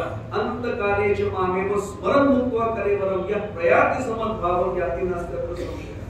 अंतकालेच माम एव स्मरण मुक्त्वा कलेवरम, माझं फक्त स्मरण करून तो शेवटच्या क्षणाला कलेवर होईल, म्हणजे प्राण सोडेल, देहत्याग करेल, त्याचा उद्धार केल्याशिवाय राहत नाही. कुठला संशय बाळगू नका. त्यांनी नारायण मुलाला हाक मारली. भगवंत आले ना, महाविष्णूचे पार्षद आले आणि त्यांनी यमाच्या पार्षदाला सांगितलं, आमचा भक्त आहे, माझ्या स्वामींचा भक्त आहे, स्वामींनी त्याला वाचवण्यासाठी पाठवले. अरे त्या मुलाला हाक मारली, काही असू देत नाही. अचित नाम मधो भरत्या मिसे सकल पाक त्वरित आहे. हरलं पाक, संपला विषय. शेवटच्या क्षणाला मुलाला हाक मारल्यानंतर सुद्धा जर ते नाम गृहीत करणं जात असेल, महाराजांनी बीजमंत्र दिलाय हो, तो जर आम्ही जर नीट जपला आणि जपला, काय होईल चमत्कार फक्त अनुभव घेऊया. मी एवढ्यासाठी हे सगळं सांगतो की तेही उदाहरण देते. तुम्ही म्हणतील भागवतात तुम्ही होतात का त्यावेळी? नव्हतो मी. गजेंद्र मोक्ष कथा आपल्या सर्वांना माहिती आहे की शेवटच्या क्षणाला नारायण म्हणून केवळ ते शोधलेले असं फुल हे केलं आणि कमळ वरती केलं, तेही नव्हतं मी बघायला. पण निदान ज्या घराण्यात ते घडले ते चैतन्य महाराज येणार ना तुमच्याकडे इंदोरला पुढच्याच महिन्यात. 3 देगलूरकर कुटुंबातले अनेक जण आहेत खरं, पण 3 जण महत्वाचे त्या पिढीतले. एक बंडा महाराज देगलूरकर, गुंडा महाराज देगलूरकर आणि धुंडा महाराज देगलूरकर. धुंडा महाराज तर अनेकांना सगळ्यांनाच माहिती आहे, पण धुंडा महाराज सुद्धा उत्तम कीर्तन करायचे, चैतन्य महाराजांचं झालं. यांच्याकडे भेटलेला प्रत्यक्ष प्रसंग त्या प्रसंगाने आणि मी जाताना पुढे सांगू आपलेच गुरुबंधू असलेले प्राध्यापक प्राचार्यच होते तळघंटी सर पुण्यात असतात, आता ते पंढरपूरला होते. मी स्वतःबद्दल कधी सांगू नये पण महाराजांना साक्षी घेऊन सांगतो, गोंदवल्याच्या कीर्तन सेवा झाल्या होत्या त्यातल्या एका कीर्तन सेवेला मी हा आख्यान म्हणून उत्तराखंडात प्रसंग घेतला होता आणि तळघंटी सर समोर नेमके बसलेले नमस्कार करायला आले, बोलता येईल म्हणजे येईल नजर म्हटलं येतो समाधीचं दर्शन करून लगेच बाहेर येतो आणि आल्यावर तो पण माझा परिचय नव्हता. त्यांची फिलॉसॉफीतली PhD होती, तत्वज्ञानात ते PhD, त्याचे प्राचार्य म्हणून ते रिटायर झाले होते आणि आपल्या चैतन्य महाराजांचे DA पर्यंतचे तत्वज्ञानाचे ते प्राध्यापक होते. इतकं जवळ कमी दुकानदाराला आपल्याला समोर होतो आणि त्यांनी सांगितलं, त्यांच्या डोळ्यातलं पाणी मी पाहिलं, त्यांनी सांगितलं की तुम्ही जो आता प्रसंग मांडला त्याला माझे वडील आणि आजोबा तिथे त्यावेळी हजर होते, साक्षीदार होते, त्यांनी आम्हाला हे दाखवून दिलेले म्हणजे आता तर अजून काय पुरावा पाहिजे. नसेल मी भागवत काळात आताच्या काळात ते आहेत ना प्रत्यक्षदर्शी साक्षीदार यांच्या घरात, ती माणसं आज सांगतील. गुंडा महाराजांच्या बाबतीत मला खूप वेळ कमी पडणार आहे, 5 मिनिटात शक्यतो करतो ते बोलून. महाराज का आग्रह करतात आता कळेल की अरे त्याच्याशिवाय मोक्ष नाहीच, तुमची सुटकाच होणार नाही. त्यातून मोठं संसार पुनरावृत्ती सुरू नाही, त्यातून सुटायचं तर महाराज म्हणतात नामसाधना करा. घडलं असं तिथे की वारी झाली पूर्ण की अनेक वारकरी परत येतातच नगर प्रदक्षिणा पूर्ण झाल्यानंतर कार्याला प्रसाद घेऊन, पण काही वारकरी पूर्वीच्या कडे तिथे आवर्जून थांबायचे. साधारण 110-120 वर्ष कमीत कमी झाली असेल, चैतन्य महाराज नेहमी सांगतील ते वर्ष. आणि घडलं असं त्याच्यामध्ये की महाराज गुंडा महाराज त्यावेळी पंढरपुरात विजेची सोय नाही, काही नाही, सगळीकडे त्याला काय कंदील समय असाच काहीतरी प्रकाश असेल आणि मग मंदिर तिथे जे यांचं गुंडा महाराजांचा जो बल आहे आधी तिथे चातुर्मास 4 महिने होतोच तिथे. त्या चतुर्मासाच्या बाबतीत होताना असतो आषाढ संपल्यानंतर श्रावण, बरं अनेक जण का थांबायचे, एक तर निवांत दर्शन व्हावं पांडुरंगाचं म्हणून आणि दुसरं लगेच त्याच्याच पुढच्या अवताराचा जन्मोत्सव उत्सव आहे कृष्णाष्टमीच्या निमित्ताने आणि तोच अवतार आहे ना. द्वारकेची मूर्ती आधी भीमा तिथे आधी असा होता तर असा उभा राहिला, एवढाच फक्त फरक झाला, पण तोच अवतार आहे तोच.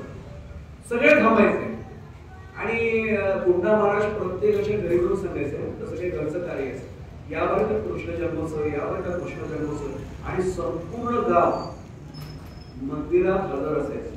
कारण त्यावेळी सुदैवाने चौकटी तो गडबडीचा भाग नव्हता यंत्राचा, त्याला लोक टेलिव्हिजन म्हणून टीव्ही म्हणतात, तो टीव्हीचा फुल फॉर्म टेलिव्हिजन नाही बरं का, टीव्ही याचा अर्थ ताबडतोब वापरतो.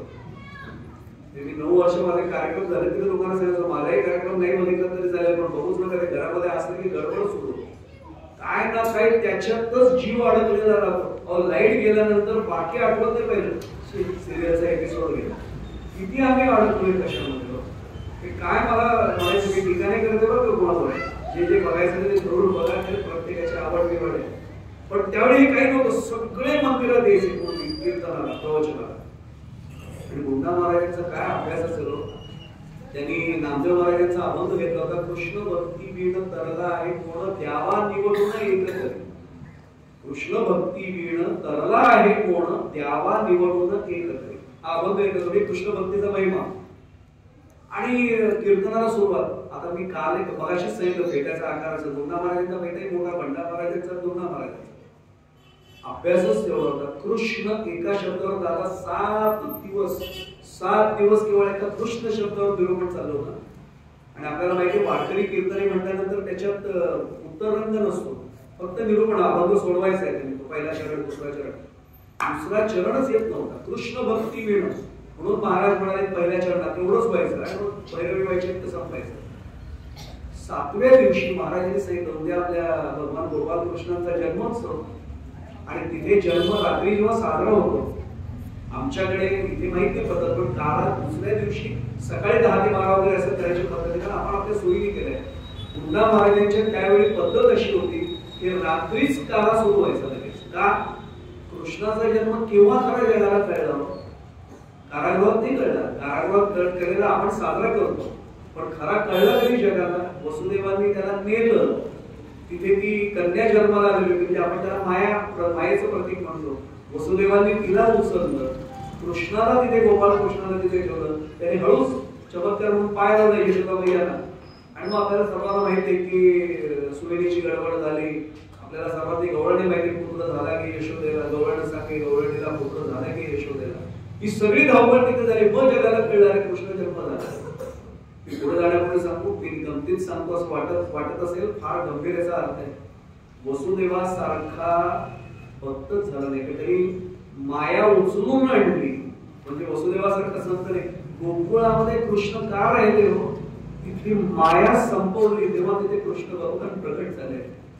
माझ्या ज्यावेळी इथे अंतःकरणात ती माया महाराजांच्या कृपेने संपेल ना, तिथे भगवंताशिवाय काय राहील दुसरं. माया आहे म्हणून तो अजून येत नाही. मायाच खरी वाटते, हे खरं ते खरं, हे माझे ते माझे, सगळं ज्यावेळी संपेल. महाराज आणि रामाला या दोघे मला इथे अनुभवत आहे. म्हणून वसुदेवांच्या बाबतीत मी नेहमी सांगतो तरी माया गोकुळातली संपली आणि गोकुळात भगवंत अवतार, म्हणून तिथे ते अवतार. आणि त्याच्या पुढचं वाक्य धक्कादायक वाटेल, कंसासारखा साधू नये, माया हातात सोडतात नाही आणि मायेला सोडून दिलं. म्हणून शेवटी कृष्णांना घेणे गेले मथुरेमध्ये, म्हणजे बहिणा भेटायला कृष्णाला. कृष्ण तिथे आले आणि कंसाचा वध केला. विरोधी भक्ती होती, पण जेव्हा माया सोडली तेव्हा यावं लागलं की आमची माया सोडत नाही आम्ही आता, कसाही येईल तो राम आहे. आणि मी तर त्याच्या पलीकडे जाऊन सांगतो, रामांना आमच्या जीवनात सगुण स्वरूपात यायचंच आहे. आम्हीच त्याला सांगतो थोडं थांब, अजून मुलाचं लग्न आहे, थोडं थांब मुलीचं लग्न आहे. आम्ही प्रपंचात त्याला थांबवतो, कारण तो यायला बघतोय आणि आम्ही त्याला थांबवतोय. विवेकानंदांचं वाक्य मला राहू ते पण तेवढं सांगतो फक्त. विवेकानंदाने एखादी वेगळा प्रसंग विचारत होता, देव तुमच्याशी बोलतो, यांच्याशी नाही बोलत, सद्गुरू रामकृष्ण परमहंस तुमच्याशी बोलले. ते म्हणल्यावर सगळ्यांशीच तो बोलतो, पण बाकीच्यांचे फोन आजच्या परिभाषेत सांगतो, बाकीच्यांचे मोबाईल आपले एंगेज आहेत, त्याला काय करणार. मी माझ्या साहेबांशी तरी बोलत असतो, मी माझ्या क्लायंटशी तरी बोलत असतो, मी माझ्या अकादाच्या नोकराशी तरी बोलतोय, मी माझ्या बायकोशी बोलते, मी माझ्या नवऱ्याशी बोलते, माझ्या मुलाशी बोलते, मुलीशी बोलते, माझ्या वडिलांशी बोलतोय. माझा फोन एंगेज झाल्यावर त्याची रिंग येईल कशी मला.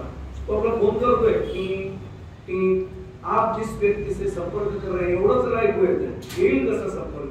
महाराजांना सांगूया आज सुद्धा तिसऱ्या दिवशी की आमची ही फोन लाईन एंगेज राहते ना, ती मोकळी करायला म्हणजे त्याचा कॉल आम्हाला लगेच येईल. हा त्यातला एक महत्वाचा भाग मी एवढ्यासाठी सांगतोय.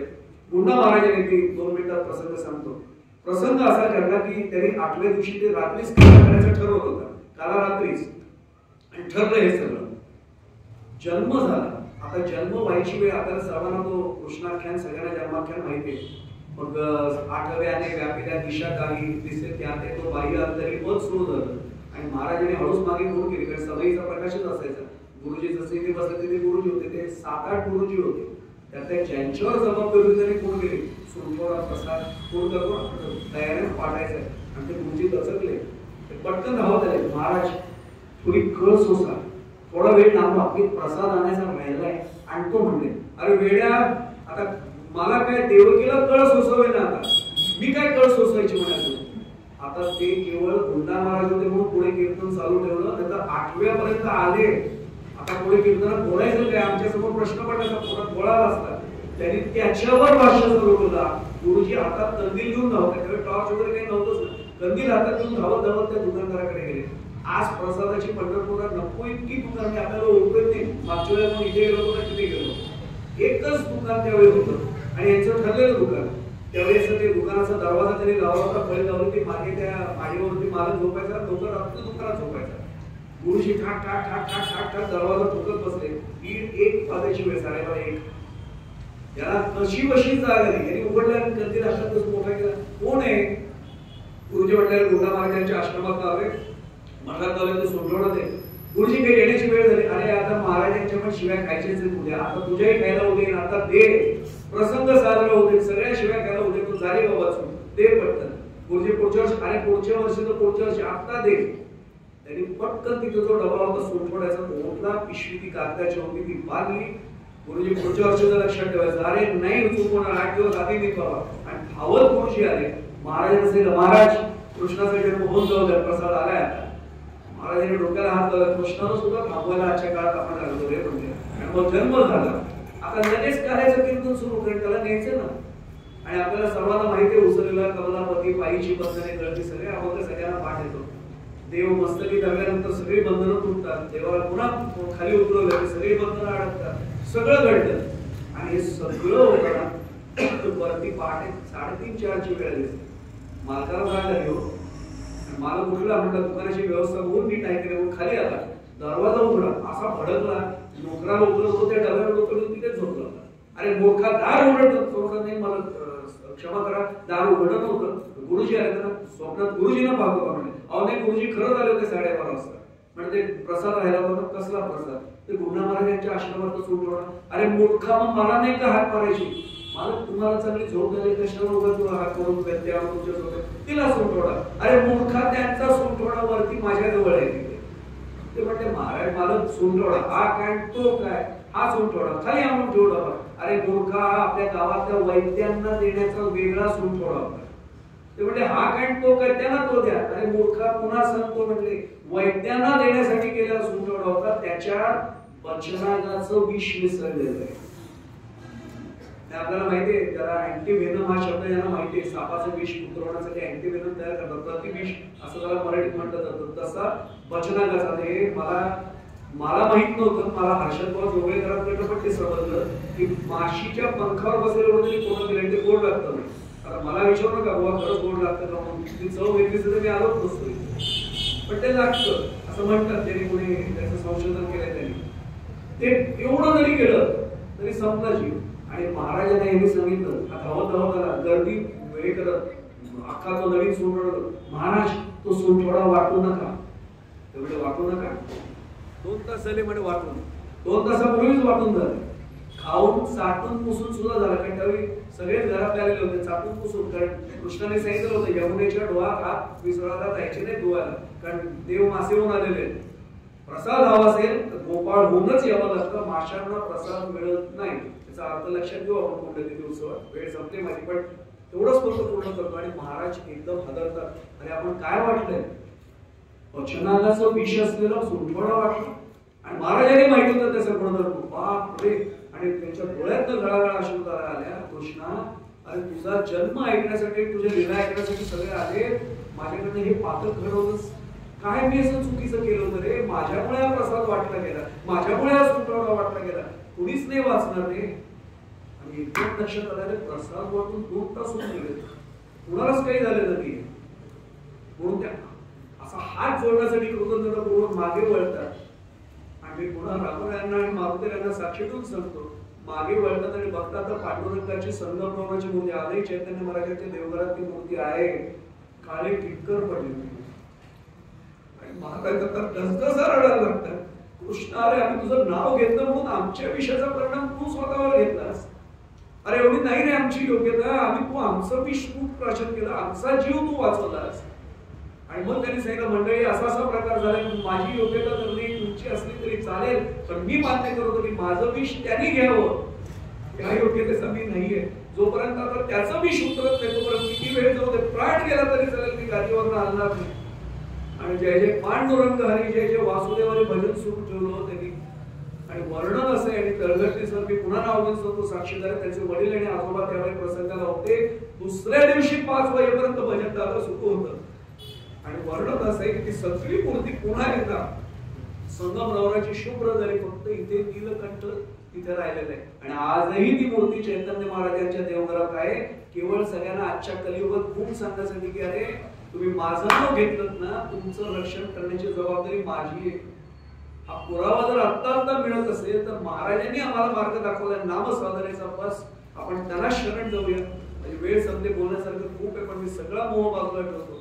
मी एवढंच सांगतो, महाराज आम्ही मूर्ख कसं समजा, आमच्या इतके महामूर्ख जगात कोणी नाही तसं समजा, पण आम्ही तुम्हाला शरण आलोय, तुमच्याकडे आई म्हणून आम्ही तुम्हाला बघतोय. आमची गुरुमाऊली तुम्ही आहात. आईचं जबाबदारी असते, मुलगा कसंही असलं तरी त्याला सांभाळायचं. आमच्याकडनं नामसाधना चांगली कशी होईल एवढं फक्त तुम्ही करून घ्या.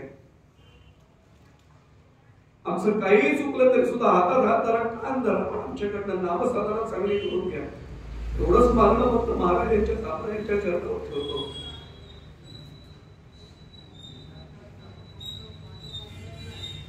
मी फक्त एकच वाक्य वापरून थांबतो. इंदोरच्या या अत्यंत पवित्र मंदिरामध्ये माझं परम भाग्य म्हणून मला तिथे तुमच्या समोर सेवा करण्यासाठी महाराजांनी बोलवून घेतलं. या सर्व विश्वस्त मंडळींच्या अष्टांग दंडावर एवढ्यासाठी करतो, कृतज्ञतापूर्वक नमस्कार आहे. तुमच्यामुळे महाराजांची ही सेवा घडली आणि एवढ्या चांगल्या दर्जाचे नामधारक माझे गुरुबंधू गुरुभगिनी यांचं दर्शन मला आपण घडवलं. पुन्हा एकदा आपल्या चरणी नतमस्तक होतो. आपण सर्व रामस्वरूप मायबाप श्रोते आपल्या सर्वांचा चरण स्पर्श करतो. कृतीने शक्य नसेल ते मनाने भावनेने आपल्या सर्वांच्या चरणी दंडवत करतो. झालेली सेवा रामारायांच्या महाराजांच्या आणि मारुती यांच्या चरणी समर्पित करतो. इथेच वाणीला पूर्ण करतोय. कृष्णाय वासुदेवाय हरे परमात्मने प्रणतक्लेशनाशाय गोविंदाय नमो नमः. राजाधिराज प्रभु रामचंद्र भगवान की जय. सद्गुरु श्री ब्रह्मचैतन्य महाराज की जय. जय जय रघुवीर